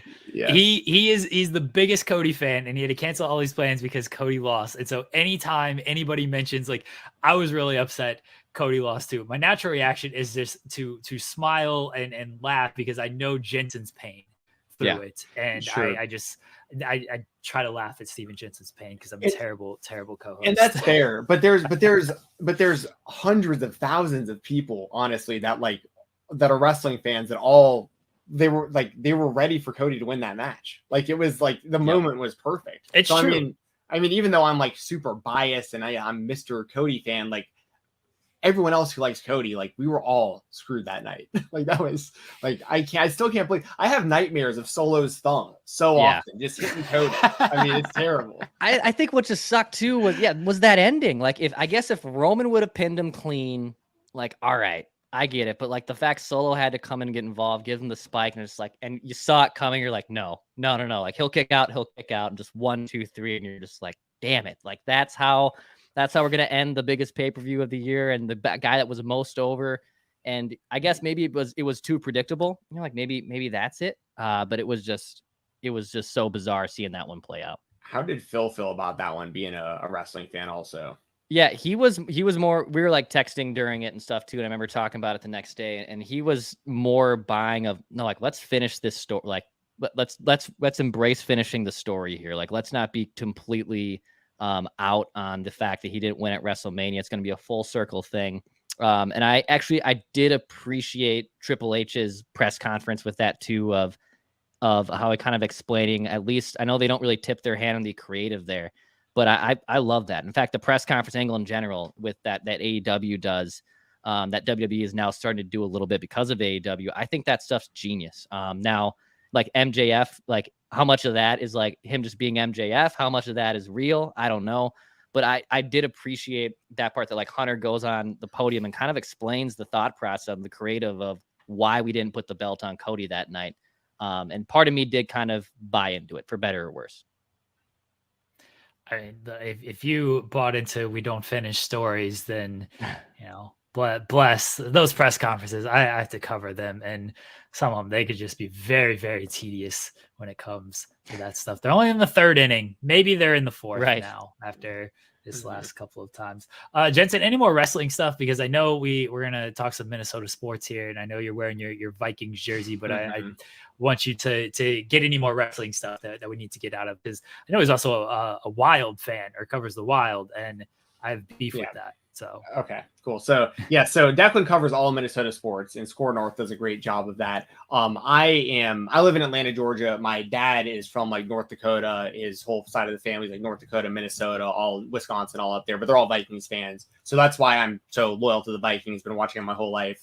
And yeah, so I mean, there's a lot that I could definitely ask you about as far as the Vikings goes. Like right now, especially. Oh, well, I'll just put it out there. Y'all mentioned my Vikings jersey. I'm wearing number 19, Adam Thielen, one of my favorite players ever. Now, another reason I wore it, Jeremy's actually a Carolina Panthers fan, so there you go, double meaning here today. Declan doesn't know this yet, but I'm actually auditioning right now to become a part of SKOR North as a part-time Vikings wrestling correspondent. So like, I hope I kill this. Love this. But no, I'm just playing. But you know, I love Adam Thielen. I love Eric Hendricks. Like, we've been losing some guys that I'm like really attached to. Where are we at with Danielle Hunter right now? Yeah, so this is a really just tough contract situation for him because he missed a season and a half. Last year he came back and still put up really solid numbers. But are you going to be able to pay someone who's going to be entering his 30s? And can you still pay him a long time when you still have some salary cap issues going forward? And you got to give big money to guys like Justin Jefferson and Darisaw and eventually TJ Hawkinson, and who the hell knows what they'll do with Kirk. How I would do it is I would give him a 3-year deal. And I gave him a bunch of money in those 2 years. It would basically become a 2-year deal. I'd make him happy for the next 2 years, and then I'd probably say bye-bye and let him cash out one more contract somewhere else. I don't know if he wants that, and I'm assuming he probably doesn't. He wants to get one big payday now, so he knows that when he turns 30, he probably won't get that contract again. Totally get that. It's life-changing money for people.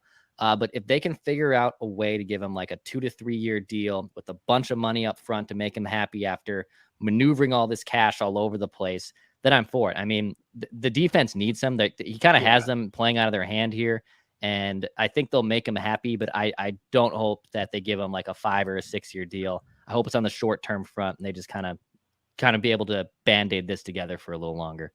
Yeah, I'm with you. I hope they figure things out, Daniil. Like there's some guys like Adam Thielen. I understand, like he wants to be the top receiver or more involved, and like he'll get that chance in Carolina. I think he's gonna have a good season in Carolina, so I think it makes sense that Thielen would move on, the Vikings would move on. Like it, I hate to see it, but I understand it where both parties are at right now that we would lose Thielen. It's kind of thing with Kendrick.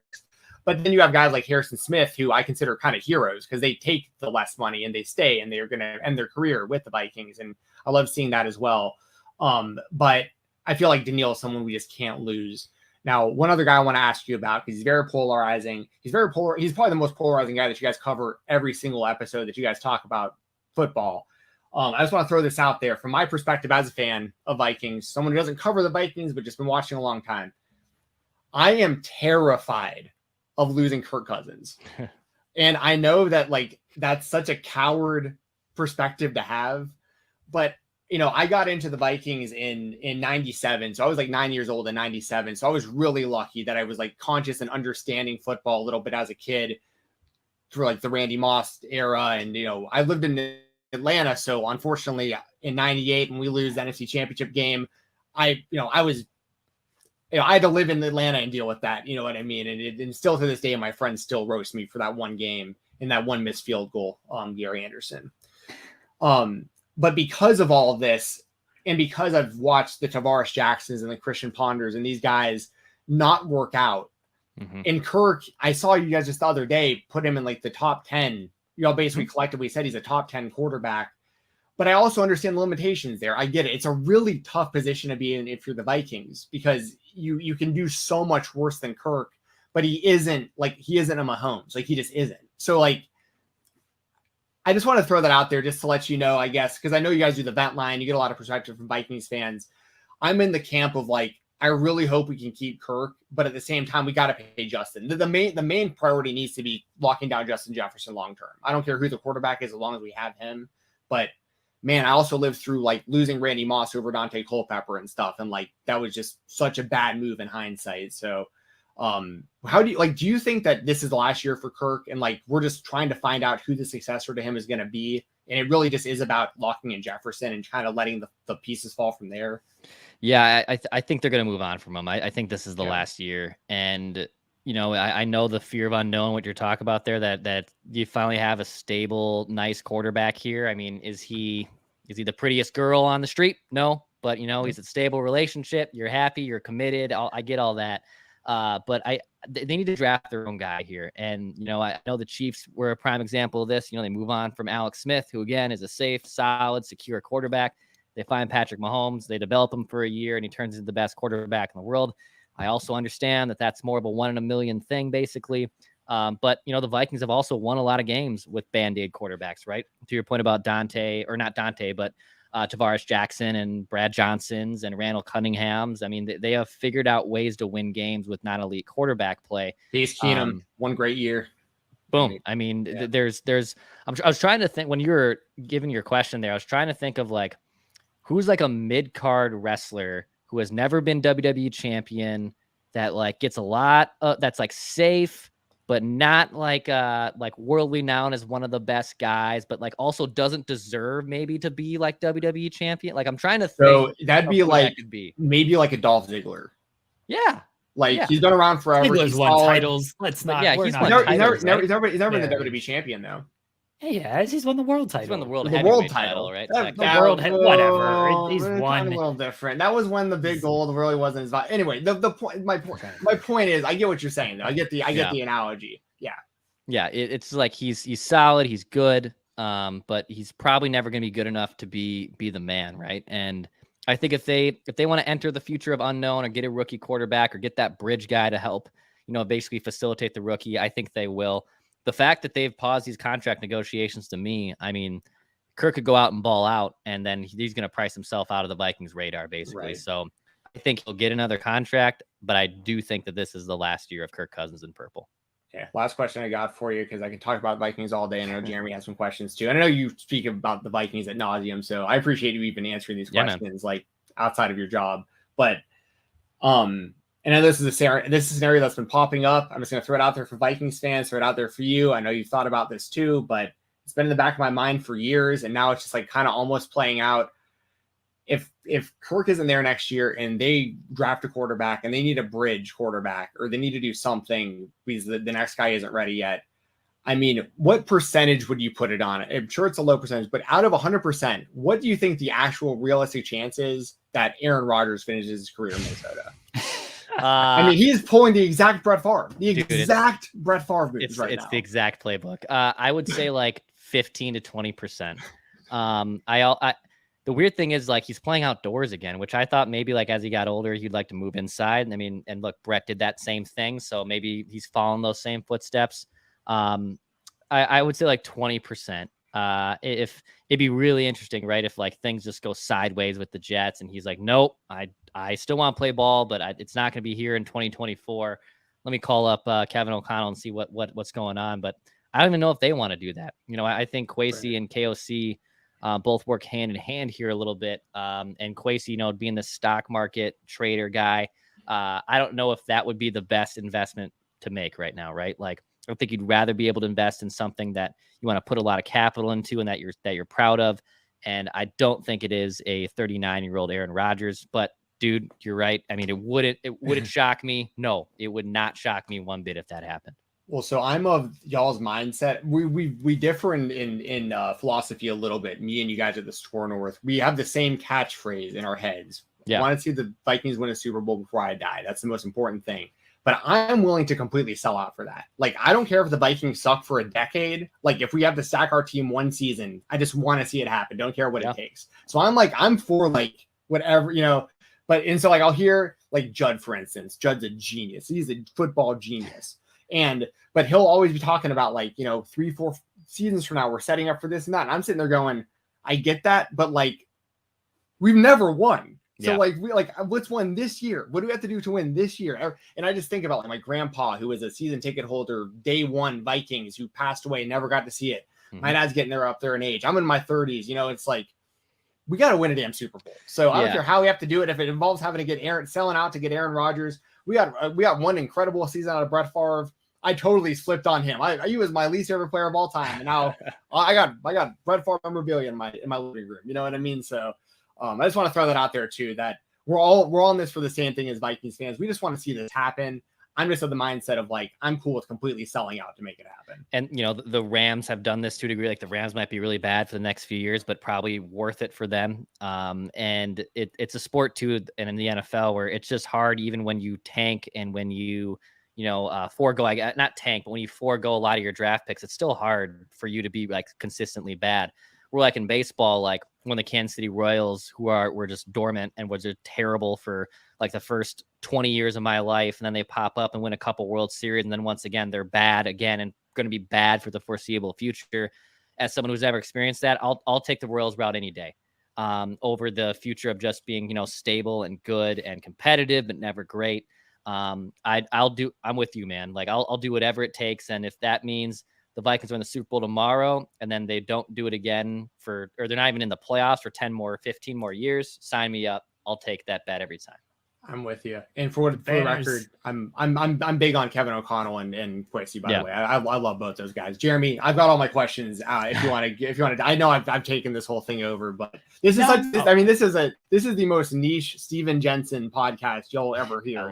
Vikings and wrestling combined. So I don't get this opportunity very often. So I knew there was going to be Minnesota Vikings talk. I was fully expecting that. I was just saying the banners hang forever. And this is where I take a shot at your hockey team, because you're called the state of hockey. I don't understand it. You have a fake rivalry with my favorite hockey team, a team that has won Stanley Cups as early as a year ago, technically almost a year to the day. I understand you won a couple playoff series like a decade ago. And so Minnesota fans like to hang their hat on that. But like, what else is going on there in Minnesota with hockey to be called the state of hockey? I'm just I'm confused at this nickname where they haven't accomplished anything in hockey. Yeah. So I think that what maybe the like outsider perspective gets confused on that, or why it's very mockable, is because they see state of hockey through the Minnesota Wild lens or even the North Stars lens before, and they don't probably understand the impact that high school hockey has here, that college hockey has here. And I'm sure there is some belief in that it is legit. I mean, they produce a ton of these kids. Our boys hockey tournament sells out and produces more attendance than like 2/3 of NHL arenas on a given night during that championship weekend. But the Wild are like slowly entering the state. Like I just have a huge disdain now for the Twins. They are like the toxic ex-girlfriend that like, I need you out of my life for whatever reason. You keep coming back to them, right? The Wild are slowly entering that. They've had really good teams. They've had really good players. Hockey is so random too. It's not like, you know, if you're a Twins fan, you ran to the Yankees buzzsaw, like, all right, you ran to the Yankees. Like, I understand that. Now the NBA is getting a little bit better in parity, but like if the Wolves are good and they're running into Steph Curry and the Warriors at their peak, okay, like you're just losing to the better team. The Wild have had paths to get to the Stanley Cup, no problem. And the Stars weren't as good as them. They could have beaten the Stars, I should have said, this year. They easily could have beat the Blues last year. They took the Knights to 7 games the year before that. Like the paths has been there for the Wild for the last 3 years, and especially with now a superstar in Kaprizov, that it's kind of just now getting maddening of, well, what else can they do here?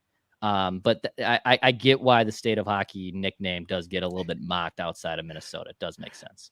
I as a big hockey fan, I understand it's a lot of NCAA that comes to it. I don't know it on the high school level, but I know like the Minnesota NCAA hockey team and everything they host there. A lot goes into that being the State of Hockey. As an Avalanche fan, I will mock the State of Hockey motto because we've actually got Stanley Cups to show forth. You're right about like the NHL. Just you never know on this, and I think this is where it can be frustrating if your team either is very good or feels good enough. Because for years, the Avs were right there and they couldn't get over the hump, couldn't get out of the second round was the big knock on them. And then they go 16-4 last year, win the cup, and all is great. And this past year, like didn't have depth, didn't have really anything beyond McKinnon, Rantanen, and Makar, and also just got goalied a little bit. And you want to talk about goalied, Sergei Bobrovsky carries the team to the finals. And then all of a sudden he turns into Sergei Bobrovsky again against the Golden Knights. But like, you just need like a spectacular goalie performance, and that can carry you all the way to the finals. And then sometimes Minnesota doesn't get that, or their offense just completely sputters in these games. But it is there's a lot of luck involved when it comes to hockey. And even though I am kind of built to dislike the Minnesota Wild, Marian Gaborik, one of my favorite non-Habs players of all time. I love Kaprizov. I don't know how you're a hockey fan and like don't enjoy watching Kaprizov play, even if like he's against your team or anything. I'll never root for them, but I appreciate that I appreciate that they are getting to that point with you, because they should, honestly. They're letting a lot of fans down. It's hilarious to me, but I bet it's really funny. I mean, even like I get your Colorado side. Like, they've had top horses there for a while. Like, when the hell are they ever going to do this here? And they were obviously able to do it last year with that core. Like the Wild, they've always been a center away, or maybe they don't have all the depth, but if they can figure out a way to put this all together, because I mean, most likely they're not gonna be able to re-sign Kirill Kaprizov. I mean, he's gonna get the bag somewhere else on the West Coast or the East Coast, so that won't shock me at all. So we have like 3 years left to really make this happen with the best player in franchise history. So hopefully, I think they're probably gonna take a step back this coming season. But if they can pop back up and they can get out of this buyout hell, if they're in with Parise and Suter buyouts, then they'll hopefully be, back to being a regular contender again too. Two of the greatest contracts of all time, Zach Parise and Ryan Suter. God, fantastic contracts. Love it. Absolutely. Jeremy, if you want to know more about I was actually pretty aware of like how big of a deal like high school hockey and stuff is in Minnesota, like the youth and everything. When I was growing up, like I don't know if you should check it out, Jeremy. There was these documentaries in the 90s. It was about like youth hockey all the way through high school hockey. It was Mighty Ducks and then D2 and D3. Yep. I was about to say I thought that's where you're going with this, by the way. I was like, the only like non-NHL stuff that I know about Minnesota is just the Mighty Ducks stuff. That's all I need to know, man. That was Minnesota Miracle Man, Gordon Bombay. All those kids grew up loving hockey. Look where they wound up, man. I don't know much about hockey, but I love me some Mighty Ducks. Well, Declan, real quick, better movie, Mighty Ducks or Little Giants? Mighty Ducks. The original, or do you have a preference of the I would say the original. I know a lot of people like D2 more. D3 is an abomination. Should have been made. But I would say Mighty Ducks. Mighty Ducks for sure. Okay, got to go with it. Yeah, I'm gonna ask one basketball question, as I assume again you cover and like the Timberwolves. Has Karl Anthony Towns really changed the game? Do you think he'll really change the game by the end of it? And was winning a play-in game more impressive than a championship? He is. He's a clown. He's like one of the least self-aware athletes I've ever seen. And he's incredibly talented, no doubt, but he lacks so much self-awareness. And that's one of this is a thing, not just in athletes, but like people who just like aren't self-aware and are just complete aloofs like that drive me up a wall. So if they can trade him this summer, great. I know it's a little more complicated and might be more likely that it's next summer that trade happens. They will, but I think you build around Anthony Edwards, who clearly has a gene that is worth keeping. And he's a little bit more, just aware than compared to Cat, that the Wolves are hopefully going to be in a better spot. But if I would get rid of Cat tomorrow, basically, if I was running the team. my sports fandom is all over the place. I just said I'm an Avs fan. Jensen mentioned I'm a Panthers fan. I'm also a Thunder fan. So again, all over the place for me. And like for my team, if you would just drop Karl Anthony Towns, like the 2K player on my team, I'm like, this is a fantastic fit. Absolutely. But when you start to get into like the mindset and the mentality and like the actual like off court kind of just things with him, and it's not just skill set, like, yeah, I don't really want this guy. I think if he can become aware that he's just the complementary piece, he's the Robin to someone's Batman, then it's a lot different. But he thinks he's still Batman, and it's like, no, buddy, like you're barely even Robin at this point. If he can come to terms with that, I think he can be in a lot better spot. He's never been. It's always been, whether it was Butler or now it's Anthony Edwards, maybe like the brief D'Angelo Russell time. And when Edwards was like a rookie, maybe it was him, but those teams weren't very good. So no, there's probably a reason for that. Yeah. He's got to, I think, just come to the terms of like, you're just going to be the second fiddle on a championship team. And if he does, I think he can still help someone for sure. He's too good not to help someone, but yeah, until he kind of gets to that point, he's always going to be a little bit more of aloof in that factor. Well, I wish the Timberwolves, and I don't wish the Wild the best, but I do wish the Timberwolves some sort of appreciate it. They need it. Success. They need it. I like the Timberwolves. They destroyed my Thunder in the play-in game because we have literally no centers. And it's like if you're gonna pick a matchup, I don't care how the Towns and Gobert fit does or doesn't work. If you have those two guys against a team whose tallest player is like 6'9", you're probably going to win that basketball game. Yeah. And that's basically what happened. But anytime you can trade your entire future for a guy who sets a hard screen, you kind of got to do it. Yeah. Even when Pat Royce, our legendary columnist here in Minnesota, says, even when the Timberwolves do the right thing, they do the wrong thing. Like that is that's Wolves basketball in a nutshell for sure. I actually had a little hope that would work. It's like, it's different, let's go big. Nobody else is doing this. This could actually work. And no, it did not. So now we're stuck with them, and we'll see what the hell happens with them going forward. It didn't at all. All right. Jensen, anything else before we ask our typical final question? I definitely want to make sure you hit more Minnesota sports, specifically the Vikings. We're good. We're good. We'll have Declan on if he's free sometime during the football season as well, if you're good with that. Nice. Declan. Absolutely, dude. Yeah, I'd love to come back on. We'll talk a little NFL season as it's going on and get caught up on wrestling stuff. We ask everyone what the coolest thing in their room is. If you have something you can show us. So I just moved in here like a month ago. And in fact, my office that I'm in now was in another room. And then this room got flipped into another room. So let's see here. What do I want to show? I got one. Okay. Hold on. Cool. Hold on. How about this? Let's go with this. We got I got some of the memorabilia here that has to get up on the wall, but got a sign, Joe Mauer when he came back. Oh yeah, there we go. Huh? I got to turn out this light to get a little less glare. Yeah, a little less, little autograph when he came back out as a catcher. I'll be honest, there was a little bit of a teary-eyed moment when that happened, as someone who grew up a big Joe Mauer fan from St. Paul, Minnesota, here too. So yeah, it's probably the coolest thing in here. There's a guitar in here. A couple other baseball random stuff. I moved my dog's bed into here thinking he'd like chill on his bed. It lasted 5 minutes. He was like, "Nah, I'm peacing out, dude." But yeah, that's probably the coolest thing that's probably in here, to be completely honest. Hey, Joe Mauer, absolute legend. He's one of those guys. He could have taken the money and bounced, and he wound up staying a Minnesota guy. So I always got respect for those guys. Not that I don't have respect for guys like Adam Thielen. I get it, but I just wish he would have taken less money and stayed. But it is what it is. Yeah, it was time to move on. Maybe he's still a good red zone target with Carolina with little Bryce Young there. Jeremy, good luck with that. I'm hoping. Bryce Young needs somebody to throw the ball to. And once you trade DJ Moore, it's like, well, who do you have? I know Thielen kind of on the downswing and everything, but I just need a reliable guy who can, catch a little 5-yard pass and it'd be okay. So I'm hoping for the best with this. I know it's going to be when you have the number 1 overall pick, I understand they traded for it, but they weren't good last year until Matt Rule got fired. And then they went on to a little stretch that was, courtesy of a bad division. And I think a lot of Panthers fans got into their head that they were better than they are. So I understand it's probably not going to happen this year unless Bryce Young really lights it up. But the next couple of years, I fingers crossed we can do something. Yeah.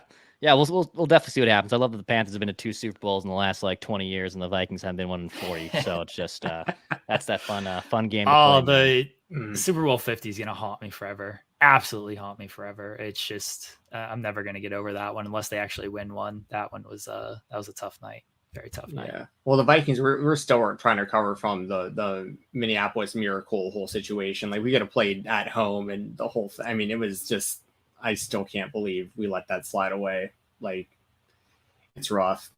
It's rough, man. It's rough seeing some of these Vikings decisions, but I like the new regime a lot better than what we were dealing with before. I've lived through a clown car of coaches. I like Denny Green, but man, when you get into the Brad Childress and Mike Tice, well, Mike Tice wasn't as bad in hindsight, I guess, when you think about it, I guess. But Brad Childress, there's the Leslie name. Frazier, and Mike Tice, and Zimmer was just there way too long. And dude, Antoine Winfield's my favorite defensive player ever. Yeah. Like I hated when we lost him, and then we wouldn't draft his son. Just all these weird, I just hate it. So I like where the Vikings are at. I like where our heads are at, and I love listening to Declan and Phil and Judd talk about the Vikings over at SKOR North. So definitely go and check out everything they got going on. Declan, as we wrap this up, man, Jeremy, do you have any other questions before we wrap up? No, nope. Let everyone know where to find you. I'll plug all your stuff, and thanks again, man. You were a great guest on the show. We really appreciate it. Yeah, anytime I can blend some wrestling and Minnesota sports here, I'm always game to do so. You can follow us at SKOR. We have 2 YouTube pages. We have SKOR North MN. That's kind of more of an all-encompassing Minnesota sports show where we still talk Vikings there too. We talk Vikings, Twins, Wild, Wolves. Then we have Purple Daily, which is our big dog show. That's a 7-day-a-week Vikings show. Vikings event line during the seasons, really our WrestleMania, if you will. After every game, we bring on fans who are mostly pissed off and maybe a little bit inebriated to talk about the Vikings games. Go just type Minnesota Vikings vent line, even Minnesota Vikings vent line, Colts game or Bills game from this last season, and watch the 2-hour euphoria of crazy Vikings fans realizing what's happening. It's an absolute blast. You can follow me too. I'm on Twitter at Dex's Tweets too, if you want to see a good blend of Minnesota sports and some wrestling thoughts as well. Yes, definitely check all that out, y'all. Super entertaining. And congratulations to you guys on all the success. Like over the last few seasons, especially, I've noticed significant growth in like the viewership, and I love how you guys jump on right after the game. Sometimes if it's like overtime, you're on there before the game's even over, and it's really cool to have. I watch you guys when I'm doing my day job and stuff, and I like some of the short form YouTube guys, but you guys are my favorite as far as like the long form, sit down, real conversations, and you guys do great work, man. So thanks again for joining. We really appreciate it. Awesome, man. Hey, thanks for coming. Thanks for having me on, boys. I'd love to do it again too. Thank you, Declan. Guys, everyone follow him. Check out all the links below. Go check out Dex's tweets on Twitter, and follow all the stuff with SKOR North with the Vikings and everything else he's covering out there in Minnesota. Guys, we'll be right back here on the Spotlight. We are back, and thank you to Declan Goff for joining us in the Creator Spotlight, talking professional wrestling and Minnesota sports. Annie B, I did not miss Super Chat. That was an interview we recorded on Tuesday and just aired now. So we were not live for that. Yes. The kids, freak the kids out. I think I cut through the time-space continuum there. Like, why are you in the living room? You're on the television. I cloned myself. Everybody, I cloned myself. NP says, Stephen, where are you with Cody's booking? No longer think he's beating Reigns. Do you think Cody or Vince sees Cody as a top guy? You're all good, NB. I was just let you know. I did not forget it. Jensen is gone, but I did DM him your super chat, and he wrote me back with the following response. He said, I think Vince views Cody as a top guy, but there's also new owners that might be more comfortable with Roman because he's proven and established as the face of their company. I do like the booking to a degree, though, because Cody's still very over, but he is currently just killing time until the Brock trilogy, and hopefully he wins that and goes on to win the title. So that was Jensen's response to your super chat. Thank you very much for sending in the super chat. We really appreciate it. Personally, I think that guys, yeah, let me talk to you. LA Knight should defeat Cody Rhodes. He should defeat Roman Reigns. He should honestly be the champion forever. just to upset Stephen Jensen at this point. I think it's hilarious how much he dislikes LA Knight. I don't get it. LA Knight rules. Don't understand Jensen's hate there. Guys, we'll be back next Thursday with a brand new episode of The Spotlight. We will talk Forbidden Door Fallout. We'll preview Money in the Bank and everything else going on in the world of professional wrestling. Thank you to Stephen Jensen, as always, for joining me on this show. Glad to be back here on this show. Everyone go to Fightful Overbooked. Go check out all the stuff we have going on over there in the weeds. Monday, Wednesday, Friday, myself and Joel Pearl with plethora of people over there. That's Monday, Wednesday, Friday from 10 a.m. to noon Eastern time. Tomorrow on In the Weeds, we have Nicole Matthews. She'll be wrestling at Girls Next Door this weekend. Nicole Matthews and Jack Vaughn. If you have seen the viral video of him, holding on to the man as he's doing his bouncy on the ropes, and a little TikTok video that went viral this past week, Jack Vaughn's going to join us to discuss that video and everything else going on in his career. So 2 guests tomorrow, along with just the usual wrestling talk ahead of another big weekend in wrestling. We've got a new episode of New Japan Bread Club up right now on Fightful Overbooked, so everyone can go check that out. Check out the preview. Matt and Kieran, they're talking G1 Climax preview. They're talking All Together again. They're reviewing that show, and they're talking Forbidden Door as well. So go check out New Japan Bread Club and everything else we got going on Fightful Overbooked. Don't follow me on Twitter. Follow Stephen Jensen on Twitter at @FightTalk_. I think that's everything. Thank you guys again for I love the sport, everything going on, everything you guys do for us here at Fightful that keeps us going. We really appreciate it. Thank you all for the super chats. Thank you all for the comments just in the chat in general. It is much appreciated. Guys, we'll be back next week. Until then, we'll talk to y'all later. Goodbye, everybody.